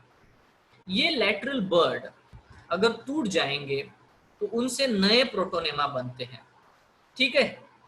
बर्ड से नए प्रोटोनेमा बनते हैं, या तो ये फिलामेंट अगर टूट गए, फ्रैगमेंटेशन हुआ है ना, तो भी बेटा नए प्रोटोनेमा बनते हैं। तो ऐसे प्रोटोनेमा को मैं सेकेंडरी प्रोटोनेमा कहता हूँ। ऐसे प्रोटोनेमा को मैं क्या कहता हूँ, सेकेंडरी प्रोटोनेमा कहता हूँ, ठीक है। I will use drawing here. देखो मैं आपको समझा रहा हूँ, मुद्दा है कि अगर ये टूट गया, इसके अगर टुकड़े हुए, ठीक है, इसी फ्रैगमेंट से बेटा ऐसे फ्रैगमेंटेशन हुआ, तो फ्रैगमेंटेशन से बेटा नया प्रोटोनेमा डेवलप होता है। This is a new protonema, ठीक है। इसको हम लोग सेकेंडरी प्रोटोनेमा कहते हैं। This is called as what, the secondary protonema, ठीक है। तो आपके अंदर बहुत टैलेंट है बेटा, तो जो पहले बना था उसको क्या बोलेंगे बताओ फिर, प्राइमरी टैलेंट यूज बताओ क्या करेंगे उसको, हैं? प्राइमरी प्रोटोनेमा है, इजी है ना। तो है ना, तो प्राइमरी प्रोटोनेमा बनता है, बर्ड्स आते हैं, इस तरह से लैटरल बर्ड डेवलप होते हैं, तो लेटरल बर्ड से भी अगर प्रोटोनेमा बना तो सेकेंडरी प्रोटोनेमा है। फ्रेगमेंटेशन से प्रोटोनेमा बना फिर से तो भी बेटा क्या है रे, सेकेंडरी प्रोटोनेमा है। और इन सेकेंडरी प्रोटोनेमा से बेटा या फिर से बर्ड आते हैं और बर्ड से फिर बेटा मेल लीफी स्टेज डेवलप होती है। मतलब यहाँ पे स्पोर से डायरेक्टली गैमेटोफाइट नहीं बनता। अगेन मॉसेस में स्पोर से डायरेक्टली लीफी स्टेज नहीं आता। आई अगेन रिपीट, यहाँ डायरेक्टली जैसे लिवर वर्ट में हुआ था, स्पोर जर्मिनेट हुआ गैमेटोफाइट बन गया, यहाँ वैसा नहीं होता। पहले स्पोर से प्रोटोनेमा बनता है, फिर प्रोटोनेमा से बेटा लेटरल बर्ड आते हैं, लेटरल बर्ड से बेटा है ना लीफी स्टेज आता है। ये क्लियर समझ में आया? समझ में आया? यहाँ डायरेक्ट गैमेटोफाइट नहीं बनता, स्पोर से डायरेक्ट गैमेटोफाइट नहीं बनता। तो मैं वर्ड यूज करता हूँ, आप जवाब दो। लिवर वर्ट में कौन सा जर्मिनेशन होगा, डायरेक्ट या इनडायरेक्ट? Direct direct direct. और मॉसेस में कौन सा जर्मिनेशन होगा, इनडायरेक्ट। इनडायरेक्ट डायरेक्ट या इनडायरेक्ट? इनडायरेक्ट। इनडायरेक्ट, बहुत बढ़िया, नॉर्मल है, बिल्कुल बिल्कुल सिंपल है। स्पोर कैसा होता है बेटा, हैप्लॉइड है। तो प्रोटोनेमा कैसा होगा बताओ, प्रोटोनेमा कैसा है? प्रोटोनेमा इज हैप्लॉइड और diploid? Haploid. Haploid. All protonema are always haploid. ठीक है, जितने भी प्रोटोनेमा बनते हैं वो हैप्लॉइड है। बर्ड कैसे होते बेटा, हैप्लॉइड है। Bud are also haploid. ये कैसे है बेटा, लीफी स्टेज भी हैप्लॉइड है, सब कुछ हैप्लॉइड है। यहाँ पे सिर्फ जो स्पोरोफाइट बनेगा ये वाला, ये डिप्लॉइड होगा। This is what the diploid. ये जो स्पोरोफाइट बनता है ये डिप्लॉइड है। स्पोर मदर सेल तक बेटा डिप्लॉइड कंडीशन देखने को मिलेगी। ठीक है, तो एक केवीपीवाई का क्वेश्चन लेते हैं। केवीपीवाई का क्वेश्चन लेते हैं, आप जवाब देख पाते हो या नहीं इसको देखते हैं। ठीक है, केवीपीवाई का सिंपल क्वेश्चन लेते हैं, आप जवाब दे पाओगे या नहीं ये देख लेते हैं। ठीक है, तो चलो राइट डाउन द क्वेश्चन। मैं क्वेश्चन बोलता हूँ लिखना शुरू करो। क्वेश्चन बड़ा ही सिंपल है। The rhizoid of a bryophyte, the rhizoid of a bryophyte have 20 chromosome, है ना? The rhizoid of a bryophyte, है ना? The rhizoid of a bryophyte have 20 chromosome। ये क्वेश्चन आ चुका है। हाँ, rhizoid है ना, have कितने क्रोमोसोम बेटा, 20 chromosome. Find out the chromosome number of, find out the chromosome number of, find out the chromosome number of zygote, the chromosome number of zygote, chromosome number of zygote, spore mother cell, zygote, spore mother cell, then spore mother cell, उसके बाद बेटा spore and protonema. ठीक है, चार चीजों के बेटा आपको क्रोमोसोम नंबर मतलब है ना बताने हैं, कितने क्रोमोसोम उनमें पाए जाएंगे। This is a very simple question. अभी क्योंकि आपको कंसेप्ट क्लियर है, आप पूरा आपके सामने बेटा है ना, तो आप आराम से जवाब दे सकते हो, है ना। कोई भी मतलब मुश्किल बात तो नहीं है इसमें, क्योंकि कंसेप्ट आपके सामने है, आपके सामने लाइफ साइकिल है। हाँ, अगर ये लाइफ साइकिल आपको नहीं पता होता तो पॉसिबल था कि आप जवाब नहीं दे पाते, but right now you can give the answer, I think so. ठीक है, क्वेश्चन क्या है, अगर राइजोइड में 20 क्रोमोसोम होते हैं, चार्ट सेक्शन में कुछ आंसर्स आ रहे हैं। ठीक है, बट है ना, आप सब लोग, मैं जैसे ओपन करूंगा तो सबको आंसर दिखेगा, तो इसीलिए मैं ओपन नहीं करूंगा। ठीक है, सो यहाँ पे हम लोग क्या कंसिडर कर रहे हैं, देखो यहाँ पे मैं बोल रहा हूँ, देखो 6, 7, 8 कैसे आंसर्स आ रहे हैं। तो आंसर क्या होगा बेटा, ये केवीपीवाई का कितना मतलब, देखो आप कितना भी जेनेटिक्स पढ़ लो, कुछ पढ़ लो, आपको ये क्वेश्चन का जवाब ही नहीं आएगा जब तक आप जेनेटिक्स के लिए सपोर्टिव, आप जब तक डाइवर्सिटी नहीं पढ़ते, प्लांट किंगडम को नहीं पढ़ते, है ना। तो इसी तरह से क्वेश्चंस आते हैं। तो तो चलो मैं आंसर दे देता हूँ, आपने जवाब जरूर दिया होगा, but I will give the answer. मैं जानता हूँ कि मोसेस के लाइफ साइकिल में जाइगोट जब भी बनेगा डिप्लॉयड होगा, because zygote is the first stage. अगर वो डिप्लॉयड है तो सबसे पहले मुझे ये समझ में आया कि राइजोइड क्या है। राइजोइड गैमेटोफाइट का पार्ट है, तो मतलब हैप्लॉइड होता है।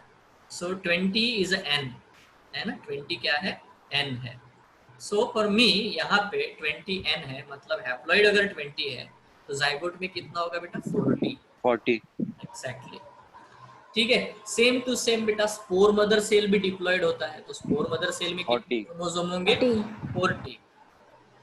सेम टू सेम अभी हैप्लॉइड होगा स्पोर। स्पोर हैप्लॉइड होता है क्योंकि स्पोरिक मियोसिस से बनता है, तो ऑब्वियसली उसमें कितने क्रोमोसोम होंगे, 20। 20, है ना। अब आता है प्रोटोनेमा, आपको पता हो गया प्रोटोनेमा भी हैप्लॉइड होता है, इज द फर्स्ट स्टेज। तो फिर प्रोटोनेमा में कितने क्रोमोसोम होंगे, 20। 20। उन्हें कौन सा ऑप्शन चुनना पड़ेगा, 40 40 20 20, ऐसा ऑप्शन होंगे ना, 4 ऑप्शन होंगे ना बच्चा, उधर है कि नहीं, 4 ऑप्शन होंगे, 40 40 20 20 या 20 20 40 40, ऐसा कुछ।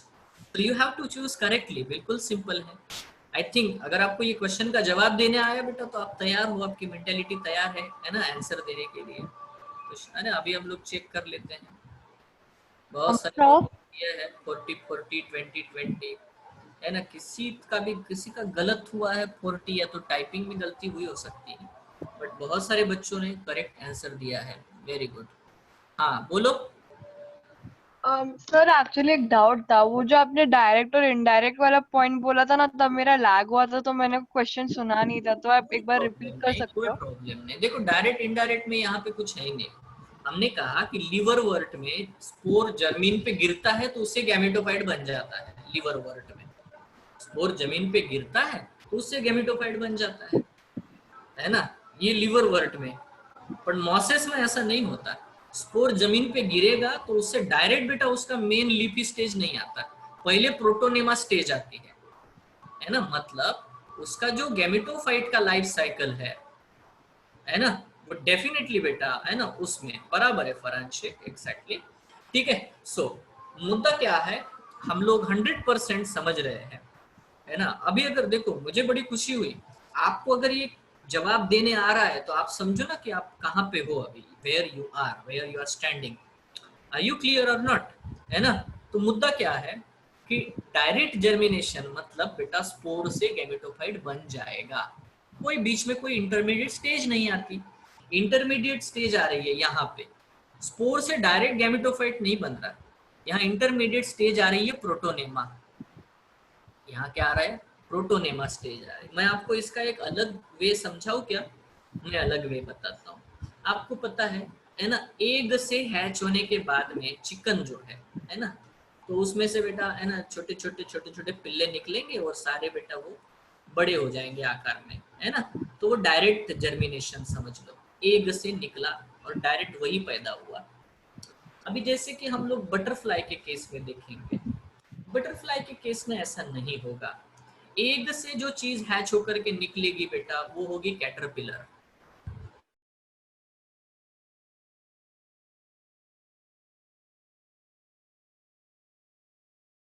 बटरफ्लाई बनेगा। तो यहाँ पे इनडायरेक्ट होगा। आपको क्लियर समझ में आया होगा, आर यू क्लियर और नॉट? हाँ, यस सर। बिल्कुल बिल्कुल, है ना। तो वही केस है, वही सिंपल चीज है ना। तो आप बेटा कनेक्टेड हो क्या, यहाँ पे थोड़ा कनेक्शन अनस्टेबल दिखा रहा है मुझे, are you connected? Yes yes sir, yes. Yes sir. चलो ठीक है। चलो आगे बढ़ते हैं फिर, है ना, इसको हम लोग सर आगे। एक डाउट है, हाँ बोलना। सेकेंडरी प्रोटोनेमा स्पोर से अलग हो गया है तो उसको न्यूट्रिशन कहाँ से मिलेगा? वो खुद ग्रीन है बेटा, प्रोटोनेमा इज ग्रीन, है ना, ओके सर। खुद ग्रीन है, वो गैमेटोफिटिक पार्ट है, इटसेल्फ इट इज ग्रीन, है ना। तो इसीलिए ऑब्वियस है बेटा वो, है ना। अभी यहाँ पे देखो, अच्छा हुआ तुमने बोला, तो मैं क्वेश्चन पूछता हूँ ना, ये क्वेश्चन है कि what is the difference between primary protonema and secondary protonema. सबको सुनाई दे रहा है ना, वरुण को थोड़ा सा, एवरीवन क्लियरली सुन पा रहे वॉइस बेटा? Yes Yes, sir. Yes, sir. Yes, okay. Anyway, so what is the difference between the primary protonema and the secondary protonema? ऐसा बेटा क्वेश्चन पूछा मैंने. चलो इसका सर आंसर लेते हैं. जो प्रोटोनेमा डायरेक्टली स्पोर से बने वो क्या हो जाता है? Primary primary protonema. प्रोटोनेमा. आसान है. जो प्रोटोनेमा कैसे बनेगा? डायरेक्टली स्पोर से बनेगा, उसे मैं क्या कहता हूँ? प्राइमरी प्रोटोनेमा कहता हूँ. अभी सेकेंडरी प्रोटोनेमा का मतलब क्या है? सेकेंडरी प्रोटोनेमा का मतलब है अगर प्रोटोनेमा फ्रेगमेंटेशन से या अपाइकल बर्ड से डेवलप होता होगा, बर्ड से, तो फिर उसे मैं क्या कहता हूँ? सेकेंडरी प्रोटोनेमा कहता हूँ, है ना. जो स्पोर से बनता है वो प्राइमरी प्रोटोनेमा है. ठीक है. So that is the difference between them, but both of them are green photosynthetic. Clear. तो वही सारी चीजें अभी हमें, है ना, आगे देखनी है. अच्छा, इसको मिटा देते हैं. सॉरी.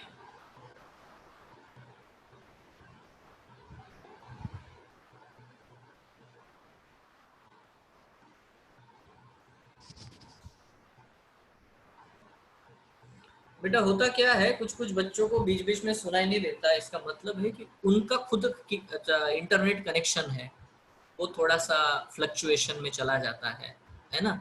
तो उस वक्त जैसे मेरा अभी कभी होता है कि मेरे तरफ का इंटरनेट कनेक्शन अगर कम ज़्यादा हो गया तो फिर आपको सबको ही प्रॉब्लम होगा. ठीक है. बट अगर एक दो बच्चे को ऐसा हो रहा है, मतलब इसका टेक्निकल मतलब ऐसा मैं गेस कर रहा हूँ, ठीक है, कि आपका थोड़ा सा इंटरनेट का कनेक्शन है ना थोड़ा सा कहीं तो भी डिसेबल है ना हो रहा है. ठीक है. सो आगे चलते हैं. नेक्स्ट वन मुद्दे पे आते हैं. बेटा हम लोगों ने ये तो पढ़ा, अभी लाइफ साइकिल दोनों की क्लियर है. दोनों की हैप्लोडिप्लॉन्टिक लाइफ साइकिल है. दोनों में स्पोरिक मियोसिस है. फर्क सिर्फ डायरेक्ट और इनडायरेक्ट जर्मिनेशन का है. फर्क बेटा गैमेटोफिटिक स्टेजेस का है. तो अभी हम लोग आते हैं इंपॉर्टेंस ऑफ द ब्रायोफाइट्स में.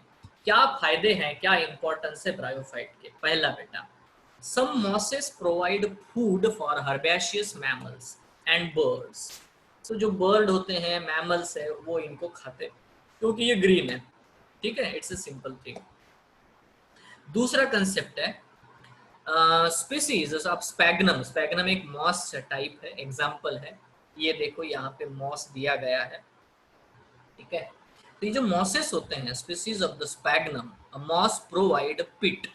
पिट मतलब आपको समझा दूं, हमारे तरफ जैसे बेटा कोयला मिलता है ना, कोल जिसे हम लोग कहते हैं, है ना, जैसे रिमेनेंट है वो हाइड्रोकार्बन रिमेनेंट, वैसे ही बहुत सालों से बेटा स्पैग्नम मरता है, डिकम्पोज होता रहा, कॉम्प्रेस होता रहा, और उससे सर ये पीट भी कंपोनेंट एक कोल बनता का है. फॉर्म ही है ना? वो बॉग पिट कहते हैं. बॉग पिट, BOGPEAT, है ना. ब्रैड पिट नहीं, वो अलग है.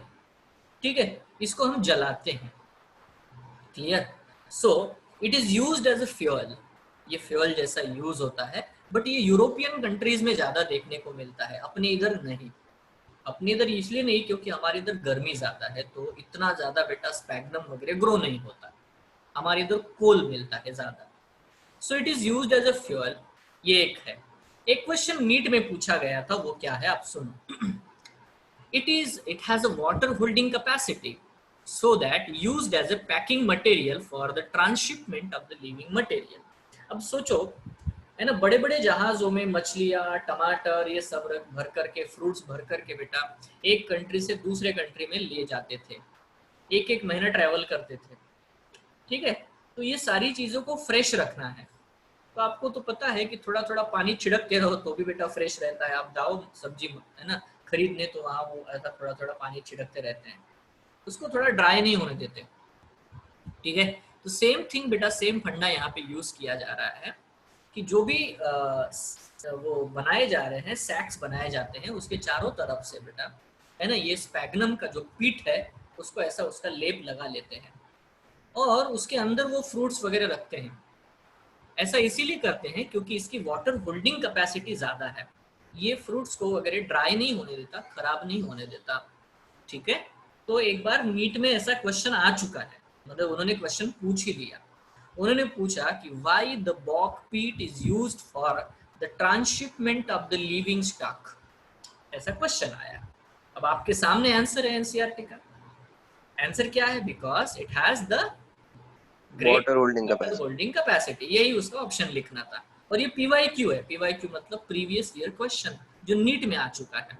मतलब आपको समझ में आया उनका स्टैंडर्ड क्या है, वो क्या क्वेश्चन पूछ सकते हैं, है ना। आपकी मानसिक मेंटल बेटा तैयारी जरूरी है। Sure. So I again ask the question, same question बेटा रिपीट करता हूँ, है ना। व्हाई द बॉग पीट is used for the transhipment of the living material? Answer क्या है?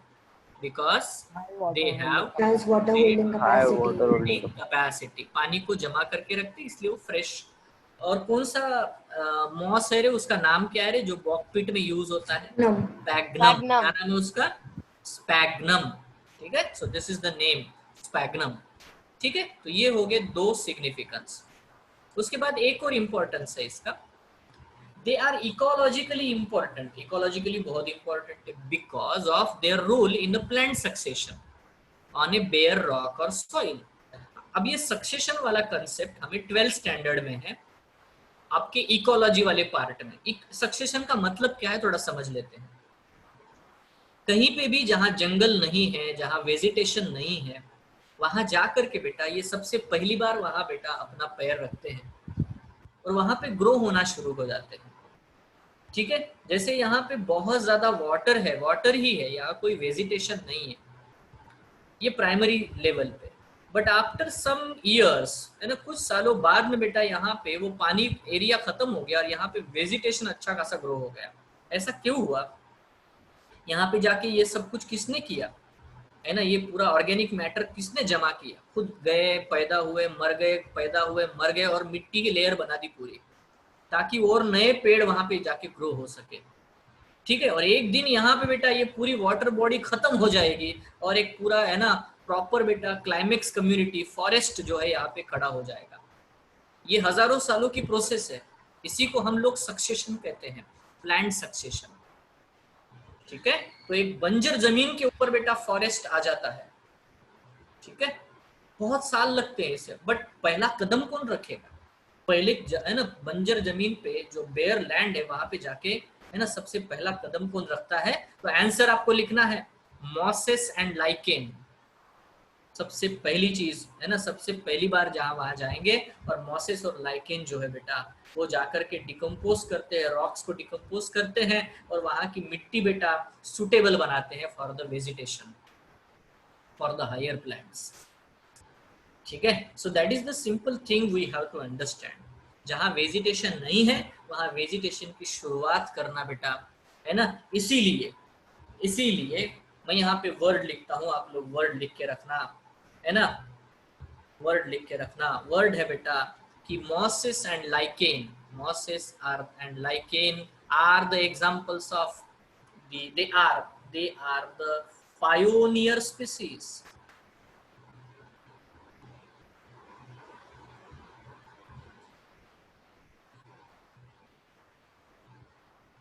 They are the pioneer because they keep the foundation of the vegetation on the rocky and bare land. ठीक है, तो ये concept आपको समझ में आना चाहिए। तो ये तीसरा उसका सिग्निफिकेंस है। चौथा सिग्निफिकेंस बेटा, दे विल फॉर्म ए, बोलो सर एक बार फिर से रिपीट कीजिए ना, पायोनियर स्पीशीज। पायोनियर स्पीसीज मतलब द स्पीसीज विच, है ना, start vegetation on a bare land. ठीक है, जो बेयर लैंड है वहां पे बेटा पहली बार वेजिटेशन शुरुआत करेंगे, उनको हम पायोनियर स्पीसीज कहते हैं। और वहीं से बेटा फिर एक के बाद एक सक्सेशन शुरू होता है, छोटे प्लांट को बड़ा प्लांट रिप्लेस करता चला जाता है। एंड वन डे उस जगह पे बेटा जहाँ कुछ नहीं था, हजारों सालों बाद में, after 1000 of years, there you see, ठीक है, द एंटायर क्लाइमेक्स कम्युनिटी, है ना, जिसको हम लोग फॉरेस्ट कहते हैं। Is it clear? Sir yes sir. Okay, अभी चौथा पॉइंट है बेटा, since mosses form dense mat on the soil, तो सॉइल के ऊपर बेटा कंप्लीट इस तरह से मैट बना लेते हैं, तो क्या होगा? They stop the soil halogen, है ना। कितनी भी तेज बारिश हो, कुछ हो बेटा, ऐसे पूरा एकदम से ग्रीन आपको प्रॉपरली दिखाई देगा। ठीक है, आप लोग देखना, जैसे मतलब जो भी यूरोपियन या कोल्ड कंट्रीज में जाओगे जहाँ पे बहुत ज़्यादा ठंडी होती है, ह्यूमिडिटी होती है ना, वहाँ पे आपको लगता है कि वहाँ पे बहुत एकदम ग्रीन डार्क ऐसा ग्रासेस लगे हुए हैं। अपने इधर वैसा दिखता नहीं है, but actually they are not grass, ये है मॉसेस है जो फैले हुए हैं एकदम, क्योंकि वो बिल्कुल close close close close grow होते हैं, क्योंकि छोटे होते हैं, थैलस होते हैं, जमीन को चिपक जाते हैं, ठीक है।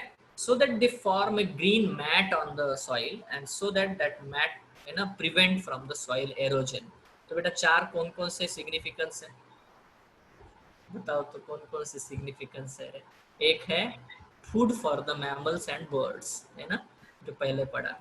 दूसरा सिग्निफिकेंस क्या है बताओ? दूसरा bog peat use as a fuel and the transhipment of the living material, बराबर। तीसरा क्या है बेटा? Act as a pioneer species.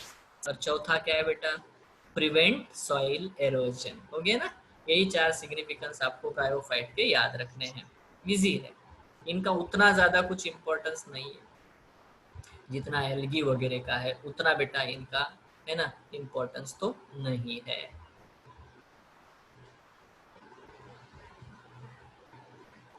So obviously अभी हम लोग है ना देख रहे हैं। हाँ बोलो, कुछ बोलना चाहते हो? बैक साइड जाओ क्या? लिख रहे थे क्या ये? ओके आगे बढ़े, चलो। तो अभी तक तो मैंने दो ही बातें बताई, types of the bryophyte, liverwort है, मॉसेस है। अभी ये जो नाम है ना इनके बड़े मुश्किल नाम है ना, जैसे कि लिवरवर्ट्स को हम लोग क्या कहते हैं? लिवरवर्ट्स को अलग ही नाम है बेटा। लिवरवर्ट्स का एक्चुअल जो टर्मिनोलॉजी यूज होता है वो क्या है? कोई किसी को पता है ना? इतना पता हो तो ज्यादा ही हो जाएगा आपके, ठीक है। Anyway, liverworts are actually called as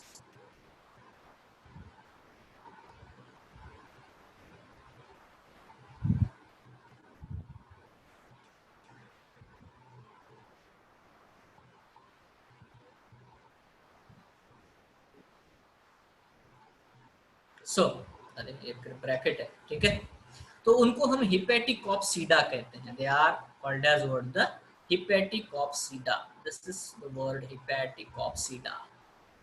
hepatic organ मतलब होता है लीवर, ठीक है। लीवर को ही हम लोग हिपैटिक ऑर्गन कहते हैं। तो ये सफिक्स लगाया गया है ऑप्सीडा, ठीक है। मॉसेस को हम लोग कहते हैं, they are called as the ब्रायोप्सीडा,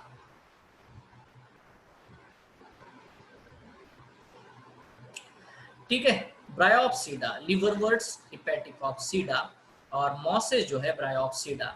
एक तीसरा है जिसको मैंने बोला कि हम उसको पढ़ ही नहीं रहे, एंथो मतलब हॉर्नवर्ड बोलते हैं, पर उनका नाम होता है बेटा, उसका नाम भी डेंजरस है, Anthocerotopsida. So forget about this right now, इसको भूल जाओ, ठीक है। ये दो याद रखो, liverwort and the mosses. Liverworts are called as the Hepaticopsida and mosses are called as the ब्रायोप्सीडा।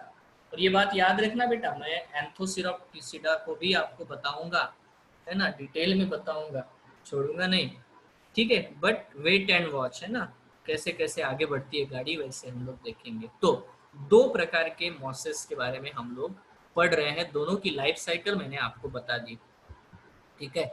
दोनों की लाइफ साइकिल मैंने आपको बता दी। तो हम लोग अभी इसका दोनों के नाम मैं मिटा देता हूँ, हिपेटिकॉप्सीडा एंड ब्रायोप्सीडा। तो है ना, इसमें से नंबर 1 इसके बारे में हम बात कर रहे हैं बच्चों, liverworts. So when we talk about the liverworts, देखो ये लिवरवर्ट दिखाया इधर, थैलस है, प्रोस्ट्रेट है, इरेक्ट स्ट्रक्चर नहीं है, ठीक है। So they grow usually in moist shady habits such as banks of streams.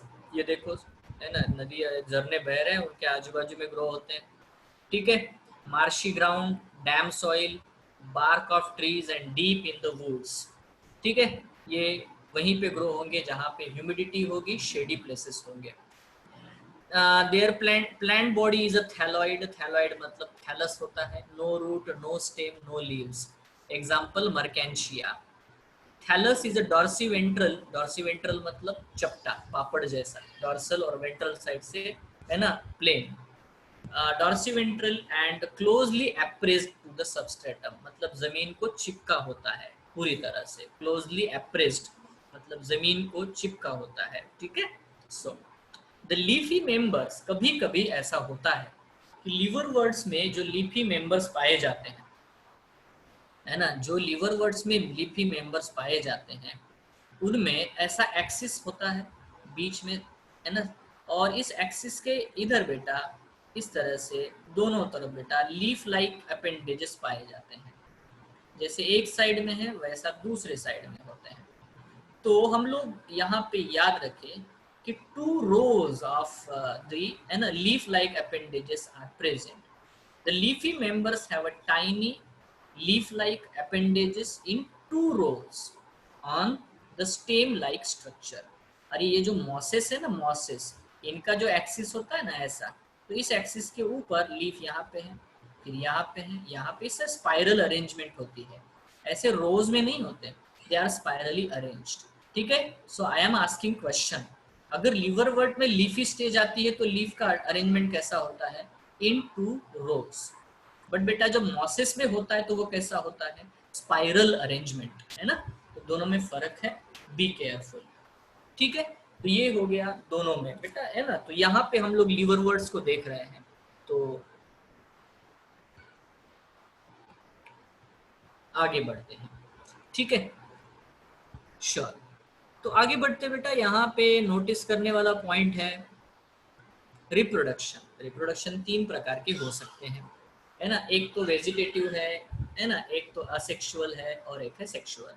तो अभी तक मैंने जो लाइफ साइकिल आपको बताया वो सेक्सुअल लाइफ साइकिल था, ठीक है। अब मैं एसेक्सुअल लाइफ साइकिल जो है लीवरवर्ट का बताना चाहता हूँ। ये जो आपको दिखाई दे रहा है पूरा ग्रीन स्ट्रक्चर, ये थैलस है। अगर ये बीच में टूट गया तो बेटा इससे 2 थैलस बन जाएंगे, इसी को मैं फ्रेगमेंटेशन कहता हूँ। तो ये फ्रेगमेंटेशन से भी ग्रो हो सकता है, ये क्लियर कर लो, थैलस टूट जाएगा 2 थैलस बन जाएंगे, उनको तो प्रॉब्लम ही नहीं है, ठीक है। बट इसमें एक स्पेशल चीज बनती है, इनको हम लोग कहते हैं बेटा गेमी कप। ये कप होता है, रिसेप्टैकल होता है। इस गेमी कप के अंदर ग्रीन कलर के बेटा बर्ड बनते हैं, आप है ना, बर्ड्स, इनको हम लोग गेमी कहते हैं, they are called as word the gemmae, है ना, ग्रीन कलर के, है ना, बर्ड डेवलप होते हैं। तो gemmae are green multi cellular asexual birds.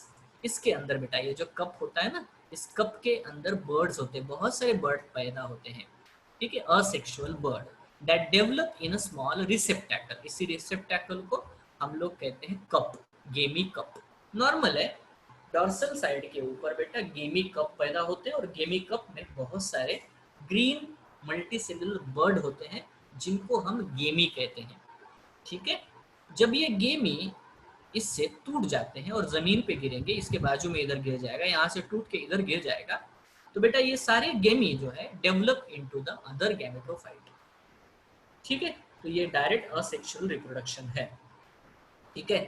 तो एक बार बेटा केवीपीवाई में ऐसा क्वेश्चन पूछा गया था, थोड़ा ध्यान से क्वेश्चन को ध्यान से सुनो बेटा, क्वेश्चन क्या है ना।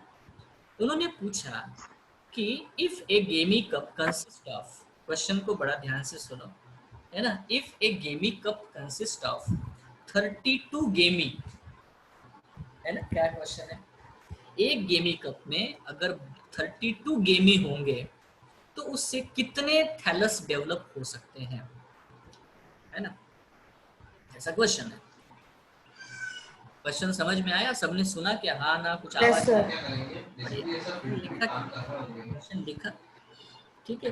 गेमी कप कंसिस्ट ऑफ 32 गेमी, ठीक है।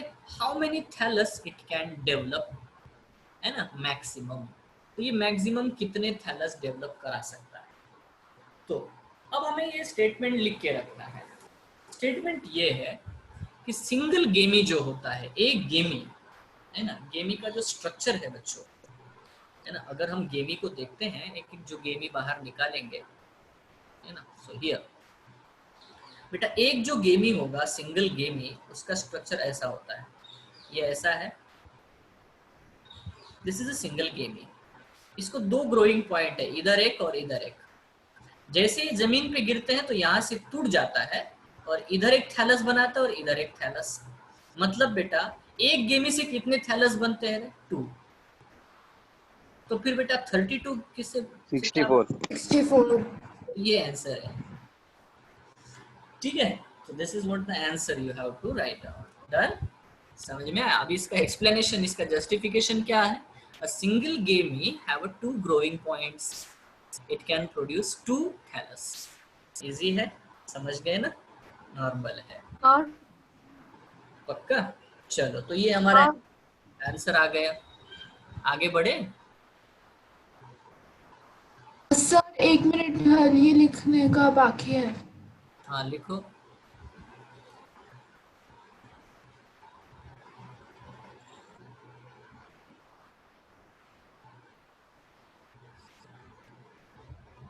सर 17 को जो टेस्ट है उसमें ये सब नहीं आएगा ना? क्या बेटा? सर 17 को जो टेस्ट है उसमें ये सब नहीं आएगा ना? ब्रायोफाइट आएगा ना, ब्रायोफाइट तो आएगा, टेरिडोफाइट भी आएगा। पोर्शन कहाँ तक है? 17 को अभी अपना क्लास कब है, नेक्स्ट क्लास कब है? 17 के पहले या बाद में? हाँ सर 16th को है क्लास 16 को है ना अपना। सर। हाँ तो फिर टेरिडोफाइट भी आएगा, रेडी रहो। फ्रेश रहेगा, अच्छा रहेगा। टेरिडोफाइट है ना, पहले दिन पढ़ना, दूसरे दिन टेस्ट, खत्म। Yes sir. है ना, यस सर। वो तो अच्छा हो गया, बेनिफिशियल है। हो गया, क्वेश्चन का आंसर समझ में आ गया, क्वेश्चन भी समझ में आया है ना? आगे बढ़े? सर हाँ, बस यस सर। बहुत सिंपल बेटा। चलो अभी फटाफट इसको पूरा कर लेते हैं। ये तो मैंने सारा आपका बेसिक बना ही दिया है ना? अरे यार इसको मिटा देना बच्चों, ये क्लियर ऑल ड्राइंग्स हो गया। अभी तो हम लोग आगे बढ़ेंगे, है ना? तो कुछ मैसेज भी दिख रहा है मेरे को। Okay, now reproduction, sexual reproduction कैसा होता है? वही है, सारी चीजें मैंने आपको बताई है। All sexual reproduction you know, इसमें डायरेक्ट जर्मिनेशन होगा, है ना? अब इसको मैं ज्यादा नहीं बताऊंगा, बहुत बार बता चुका हूँ, है ना? मॉसिस में क्या होता है? मॉसिस में 2 स्टेजेस आती है उसके लाइफ साइकिल में, एक होती है प्रोटोनेमा स्टेज और एक होती है लीफी स्टेज। अभी तक यही बताया है ना? It consist of 2 stages. But बेटा हमेशा याद रखना कि मॉसिस के केस में जो उसका स्पोरोफाइट होता है वो वेल डेवलप्ड है और वो ग्रीन भी होता है, वेल डेवलप्ड एंड ग्रीन। तो मॉसिस के केस में सेमी पैरासिटिक होता है स्पोरोफाइट, है ना? पूरी तरह से पैरासिटिक नहीं होता, मतलब पानी के लिए डिपेंड है बट खाने के लिए नहीं, ठीक है? लीवर वर्ल्ड में पूरी तरह से डिपेंड होता है, ठीक है? बस एक चीज समझो कि मॉसिस में स्पोरोफाइट जो है वो, है ना, ग्रीन होता है, सेमी पैरासिटिक होता है, ठीक है? तो प्रोटोनेमा स्टेज क्या है मैंने आपको बताया। It develop directly from a spore, it is creeping, green, branched and frequently filamentous stage, बराबर। लीफी स्टेज क्या है? It develops from the secondary protonema. देखो कहाँ से डेवलप होता है वो? Secondary protonema as a lateral bud, है ना? लैटरल बड भी ड्रॉ किया था हम लोगों ने, बराबर। So they consist of upright slender axis bearing. देखो फिर ये भी डायग्राम मैंने बताया आपको, स्पाइरली अरेंज्ड लीव्स। 2 रोज में कहाँ होते? लीवर वर्ड्स में। इसमें कैसे होंगे? Spirally arranged leaves. अच्छा, they are attached to the soil through the multicellular and branched rhizoids. देखो क्वेश्चन पूछता हूं मैं, लीवर वर्ड में कैसा होता है राइजोइड? Unicellular rhizoid. मॉसिस में कैसा होता है? Multi cellular and branched. ये क्लियर करो, है ना? दोनों में डिफरेंस देखो, है ना? दोनों में डिफरेंस देखो, यूनिसेलुलर राइजोइड लीवर वर्ड में, मल्टी सेलुलर राइजोइड मॉसिस में, है ना? Simple question, simple answers. आगे चलते हैं, दोनों के 2 ऊपर minutes। है ना? वेजिटेटिव रिप्रोडक्शन यहाँ पे भी होगा। फ्रेगमेंटेशन मतलब फ्रेगमेंट टूट के गिर जाएंगे। बडिंग, है ना? लैटरल बर्ड का भी देखा हम लोगों ने, सेकेंडरी प्रोटोनेमा बनवाता है, ठीक है? Budding in case of what? The secondary protonema. That is also there. तो ये है ना वेजिटेटिव बडिंग होता है। यहाँ पे बेटा वो है ना जो गेमी कप वाला कंसेप्ट यहाँ पे नहीं है। गेमी कप वाला कंसेप्ट यहाँ पे है क्या? No, not at all. ठीक है, तो गेमी कंसेप्ट जो है, गेमी कप वाला कंसेप्ट यहाँ पे प्रेजेंट नहीं है। सेम कंसेप्ट, सारी चीजें वही है बेटा, वही लाइफ साइकिल है, बस यहाँ पे इनडायरेक्ट जर्मिनेशन हो रहा है, वही फ्रूट सीटे एंड कैप्सूल। बट मैंने आपको बताया ना कि the sporophyte in mosses is more elaborate than that in liverworts. तो लिवरवर्ट का जो कैप्सूल, फूट और सीटा, ये बहुत ही सिंपल होता है, बट मॉसेस में जो स्पोरोफाइट होता है बेटा, वो इस तरह से प्रॉपर एक बहुत ही बढ़िया स्ट्रक्चर होता है बेटा। आपको याद होगा तो मैंने बताया था, उसके ऊपर एक ढक्कन होता है, ढक्कन है ना, उसको ओपेरकुलम कहा था मैंने, जो लाइफ साइकिल में बताया था, ओपेरकुलम इज कोटिंग। तो ये सब चीजें देखेंगे हम लोग, डोंट वरी अबाउट दैट। अभी तो हम लोग इतना जान ले कि स्पोरोफाइट जो है मॉसेस में, वो बहुत अच्छा वेल डेवलप्ड है, हाईली एडवांस्ड है एज कंपेयर टू द है ना लिवरवर्ट। स्पोरोफाइट सेमी पैरासिटिक है as compare to the parasitic in the liverwort. ठीक है, और इसके कैप्सूल में बहुत सारे स्पोर बनेंगे। स्पोर्स फॉर्म आफ्टर मियोसिस, ये तो पता है। Mosses have an elaborate mechanism of the spore dispersal. तो आपको एक क्वेश्चन आएगा, शायद अपने टेस्ट में आए, ठीक है, आपको बस उस क्वेश्चन का जवाब देना है। देखो मैं आंसर लिखता हूँ। कौन से सेल्स है जो स्पोर के डिस्पर्सल में मदद करते हैं? Which cells help in the dispersal of the spore? तो मॉसेस के केस में आपको याद रखना है बेटा, आंसर है पेरिस्टोमियल टिथ।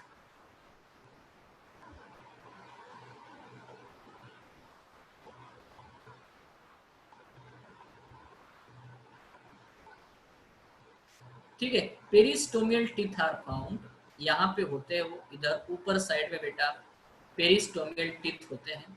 तो कैसे, ये स्टोमा है ना, स्टोमा के ऊपर पेरिस्टोमियल टिथ पाए जाते हैं। ठीक है, 2 लेयर्स में पाए जाते हैं। टोटल बेटा 32 टीथ होते हैं, जैसे कि हमारे अंदर है। ऊपर के लेयर में 16 होते हैं, नीचे के लेयर में 16 होते हैं। ठीक है, क्वेश्चन आएगा तो तुरंत जवाब देना बेटा। मॉसेस में जो सेल मदद कर रहा है, जो टिश्यू मदद कर रहा है स्पोर्स को डिस्पर्स करने में, मतलब स्पोरेंजिया को तोड़ फोड़ करके स्पोर रिलीज करने में, पेरिस्टोमियल टिथ। सर, हाँ बोलो सर ओपर्कुलम क्या होता है सर?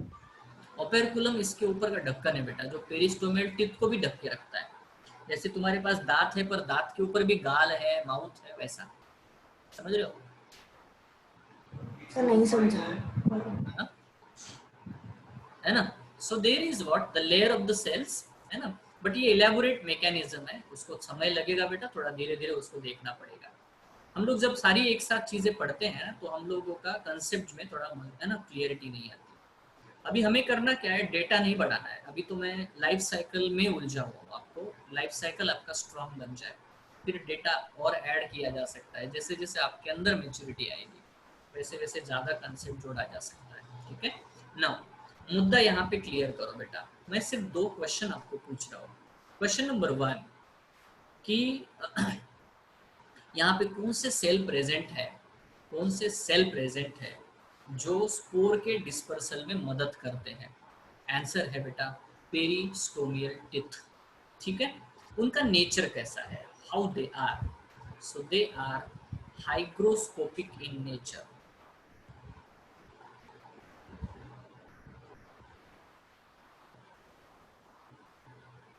अब आप बोलोगे सर हाइग्रोस्कोपिक का मतलब क्या है? हाइग्रोस्कोपिक का मतलब होता है कि है ना, दे एब्जॉर्ब वाटर। ठीक है, अगर ह्यूमिडिटी बढ़ जाए तो पानी को एब्जॉर्ब कर लेते हैं, और बेटा बाहर का एटमॉस्फेयर ड्राई हो जाए तो उतनी जल्दी पानी रिलीज भी कर देते हैं। इसलिए वो इतने जल्दी है ना स्वेल होते हैं, श्रिंक होते हैं कि बेटा वो प्रेशर क्रिएट करते हैं और फूट जाते हैं। ठीक है, तो ये मैकेनिज्म हम समझेंगे, बट आपको क्वेश्चन याद रखना है कि बेटा कौन से सेल? Answer peristomial teeth. उनका कैरेक्टरिस्टिक क्या है? Hygroscopic nature. ये मॉसेस में है। लिवरवर्ट में कौन से सेल होते हैं, किसी को याद आ रहा है? मैंने बताया था अभी। Any one of you, any one of you? थोड़ा सा है ना, बहुत जल्दी बता करके छोड़ दिया। मैं लिखता हूँ, लिवरवर्ट में जो सेल यूज होते हैं लेटर उनको हम लोग इलेटर्स कहते हैं, है ना। ऐसे थ्रेड लाइक लॉन्ग सेल मैंने दिखाया था, ये भी है ना, ये कहाँ पे, लिवरवर्ट में। तो बेटा है ना, ये भी हाइग्रोस्कोपिक होते हैं, they are also hygroscopic. I will ask the same question 3 time and give the same answer 3 time, ठीक है। मॉसेस में कौन से सेल है स्पोर डिस्पर्सल के लिए? Answer peristomial peristomial teeth. Liverwort में इलेटर्स। लेटर सेकंड वही क्वेश्चन, मॉसिस में कौन से सेल है? पेरिस्टोमियल टिथ। लिवरवर्ट में इलेटर्स। क्या पर्पस है? Spore dispersal. दोनों का कैरेक्टरिस्टिक क्या है? Hygroscopic in nature. Third time बेटा सेम क्वेश्चन, है ना। Mosses shows which type of the cell for the, है ना, elaborate mechanism of the spore dispersal. Answer peristomial teeth. Liverwort shows elaters, है ना, instead of the peristomial teeth. So that is the question and these are what the answer for your entire, है ना, bryophyte. जो बेटा आपको questions आ सकते हैं mostly examination में, उसके बारे में हम लोगों ने पढ़ा। कुछ एग्जाम्पल्स है जो आपके बुक में दिए गए हैं। लिवरवर्ट का एक एग्जाम्पल आपके बुक में दिया गया है, मर्केंशिया, वो हमने बार बार देखा, ठीक है। बट कुछ आंसर बेटा यहाँ पे हमें लेने हैं। एक है जिसको हम लोग कह रहे हैं फ्यूनारिया। फ्यूनारिया एक मॉस है। उसके बाद ये एक एग्जाम्पल है बेटा स्पैग्नम। स्पैग्नम के बारे में अभी हमने पढ़ा बेटा, बॉकपीट। ये स्पैग्नम की स्पेशलिटी देखो, यहाँ पे आर्किगोनियल ब्रांच है, फीमेल ब्रांचेस नीचे होती है और मेल ब्रांच ऊपर साइड में होती है, ठीक है, लाइक दिस दिख रहा है आपको। Antheridial branch on the upper tip end, है ना, archegonial branches are at the lower side, है ना, एट द एक्सियल साइड्स, ठीक है। एक और एग्जांपल यहाँ पे दिया गया है, वो है पॉलीट्रिकम, ठीक है। इसको मिटा देता हूँ क्योंकि नाम आपको नहीं दिख रहा, ठीक है। So I will remove it, clear all, ठीक है। तो यहाँ पे नाम है बेटा पॉलीट्राइकम। तो बेटा 3 एग्जाम्पल है, one is a Funaria, one is a Sphagnum, one is a Polytrichum. Be careful, है ना। पॉलीसिफोनिया ये एल्गी है, पॉलीट्राइकम ये ब्रायोफाइट मॉस है, ठीक है। बी केयरफुल, पॉलीसिफोनिया क्या है? Algae, red algae. पो जी जी में पो पहला, पॉलीसिफोनिया था। यहाँ पे बेटा जो पॉलीट्रिकम है, दोनों अलग है, ये क्लियर कर लो, ठीक है। So the examples are very few examples in the bryophyte. ज्यादा एग्जांपल एनसीईआरटी में नहीं है, हम लोग ज्यादा एग्जांपल के पीछे भागेंगे नहीं। कंसेप्ट हमारे क्लियर है, आप जवाब दे पा रहे हो, मैंने जो क्वेश्चन पूछे इसी में खुशी है बेटा, इसी में कॉन्फिडेंस है, और कॉन्फिडेंस में बेटा रिजल्ट की श्योरिटी है, ये क्लियर कर लेते हैं। तो ठीक है, तो ये रहा बेटा एंटायर जो मैक्सिमम चीजें हम लोगों को पता होनी चाहिए अबाउट दी ब्रायोफाइटा, है ना। तो ब्रायोफाइटा ऐसा प्लांट बॉडी है, इसमें हैप्लोडिप्लॉन्टिक लाइफ साइकिल है। मेन प्लांट बॉडी उसकी बेटा गैमेटोफाइट है। It shows alternation of generation, gametophytic and sporophytic. But इसकी स्पेशलिटी क्या है? ब्रायोफाइट की स्पेशलिटी क्या है बेटा? 5 बार पूछा गया क्वेश्चन है, 5 बार। What is the peculiar characteristic of the bryophyte? Answer, gametophyte is dominant and sporophyte is recessive, ठीक है। Gametophyte is independent and sporophyte is dependent, ये उसकी पिक्यूलियरिटी है। ये सिर्फ ब्रायोफाइट में देखने को मिलता है कि गैमेटोफाइट इंडिपेंडेंट होता है और स्पोरोफाइट डिपेंडेंट होता है। 5 times repeated question, what is the peculiar characteristic of the bryophyte? Answer, gametophyte is independent dominant and sporophyte is dependent recessive. याद रहेगा ना, यही बहुत इंपॉर्टेंट टॉपिक है बेटा, ये है ना। अभी बताने पे समझ में आता है, आपने पूरे 2 लाइफ साइकिल देखे, आपको पता हो गया स्पोरोफाइट गैमेटोफाइट के ऊपर ही ग्रो होता है, मतलब बेचारा डिपेंडेंट है ना। तो ये क्लियरली अगर आपको पता है। चलो, तो फिर जो नेक्स्ट जो आएगा वो है टेरिडोफाइट, ठीक है। मैं जो स्टेटमेंट बोलने जा रहा हूँ ये लास्ट स्टेटमेंट है, बट फर्स्ट स्टेटमेंट जो इंपॉर्टेंट है, याद रखना। टेरिडोफाइट की पिक्यूलियर कैरेक्टरिस्टिक क्या है?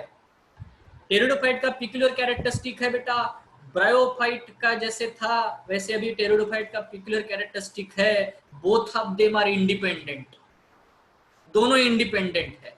कोई किसी के ऊपर ग्रो नहीं होता, दोनों सॉइल में ग्रो होते हैं।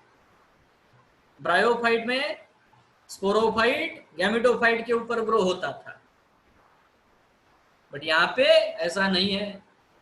यहाँ पे बेटा याद रखना है, यहाँ पे आपको बराबर याद रखना है टेरिडोफाइट का पिक्यूलियर कैरेक्टरिस्टिक क्या है ना। Gametophyte and sporophyte both are independent,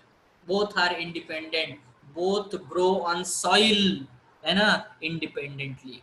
both of them are green, both of them do their own photosynthesis. Are you sure or not? दोनों सेपरेट हो गए बेटा, दोनों सेपरेट हो गए, ब्रेकअप। आपको बात समझने आनी चाहिए। ब्रायोफाइट में ऐसा नहीं था, ठीक है, ब्रायोफाइट में ऐसे नहीं था।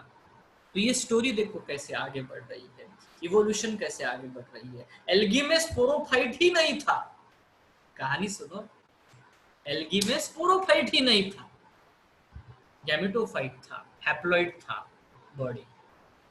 ब्रायोफाइट में आ गया स्पोरोफाइट, डिपेंडेंट था। अब बेटा यहाँ स्पोरोफाइट डोमिनेंट हो जाता है, स्पोरोफाइट की चलती है अभी, स्पोरोफाइट इंडिपेंडेंट हो जाता है। गैमेटोफाइट है अभी भी, गैमेटोफाइट भी इंडिपेंडेंट है, वो भी ग्रीन है। तो ये कहानी ऐसे चलती है, ठीक है। तो बेटा डेफिनेटली हम लोग नेक्स्ट क्लास में पढ़ेंगे about this pteridophytes. Okay, till then thank you, have a nice night, good night. Thank you sir. Thank you sir. Sir एक डाउट था। बोलो ना, ये किस थैंक यू सर। मैसेज आया है बेटा? सर एक डाउट है। पूछो ना, पूछो। सर वो पेक्यूलायर कैरेक्टरिस्टिक ऑफ ब्रायोफाइट फिर से एक बार बताइए ना।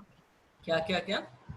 पेक्यूलायर कैरेक्टरिस्टिक ऑफ ब्रायोफाइट फिर से बताइए ना। कैरेक्टरिस्टिक का ब्रायोफाइट सिंपल, इसका गैमेटोफाइट इंडिपेंडेंटली जमीन में ग्रो होता है, बट स्पोरोफाइट हमेशा उसी के ऊपर ग्रो होता है। है ना, ओके सर। स्पोरोफाइट होता है, स्पोरोफाइट डिफरेंटली ग्रो नहीं होता है, इसीलिए वो डिपेंडेंट है। Gametophyte is independent, sporophyte the gametophyte, ठीक है। ये उसका पिक्यूलर कैरेक्टरिस्टिक है। नेक्स्ट क्लास में बेटा इसको रिपीट करेंगे। सर सर लिवरवॉर्ट्स का एग्जांपल बोलिए। सर केवीपीवाई में कोई इम्पोर्टेंट टॉपिक्स है या फिर सारे टॉपिक्स इक्वली पूछे जाते हैं एग्जाम में? इंपॉर्टेंट टॉपिक से बेटा केवीपीवाई के एक आता है जेनेटिक्स इवोल्यूशन, इंपॉर्टेंट टॉपिक होता है, इसका मैक्सिमम वेटेज है। जेनेटिक्स और इवोल्यूशन में, है ना, it is the more important one. उसके बाद इकोलॉजी और ह्यूमन फिजियोलॉजी, ठीक है। मतलब अगर आपको बायोलॉजी में ज़्यादा अच्छा स्कोर करना है तो पहले तो दो टॉपिक आपको अच्छे से पढ़ना पड़ेगा, जेनेटिक्स, इवोल्यूशन और जो सेल बायोलॉजी है। सेल बायोलॉजी में मतलब molecule, cell division and cell structure, ये पहले तो ये मजबूत करना है, बाकी फिर, है ना, बाकी इतना डेटा है कि आप कर भी नहीं पाओगे उतना, ठीक है। सो बेस्ट है ना, पहले तो genetics, evolution as well as what the cell structure and cell division and the biomolecules, biochemistry, protein, enzymes, carbohydrates, lipids, उनका मेटाबॉलिज्म, मतलब फोटोसिंथेसिस, रेस्पिरेशन, ये डाइजेशन, ये मेटाबॉलिज्म जो है वो आपको पता होना चाहिए। समझ गए ना? Yes sir. अच्छा, तो बंद करूँ मीटिंग में? Sir sir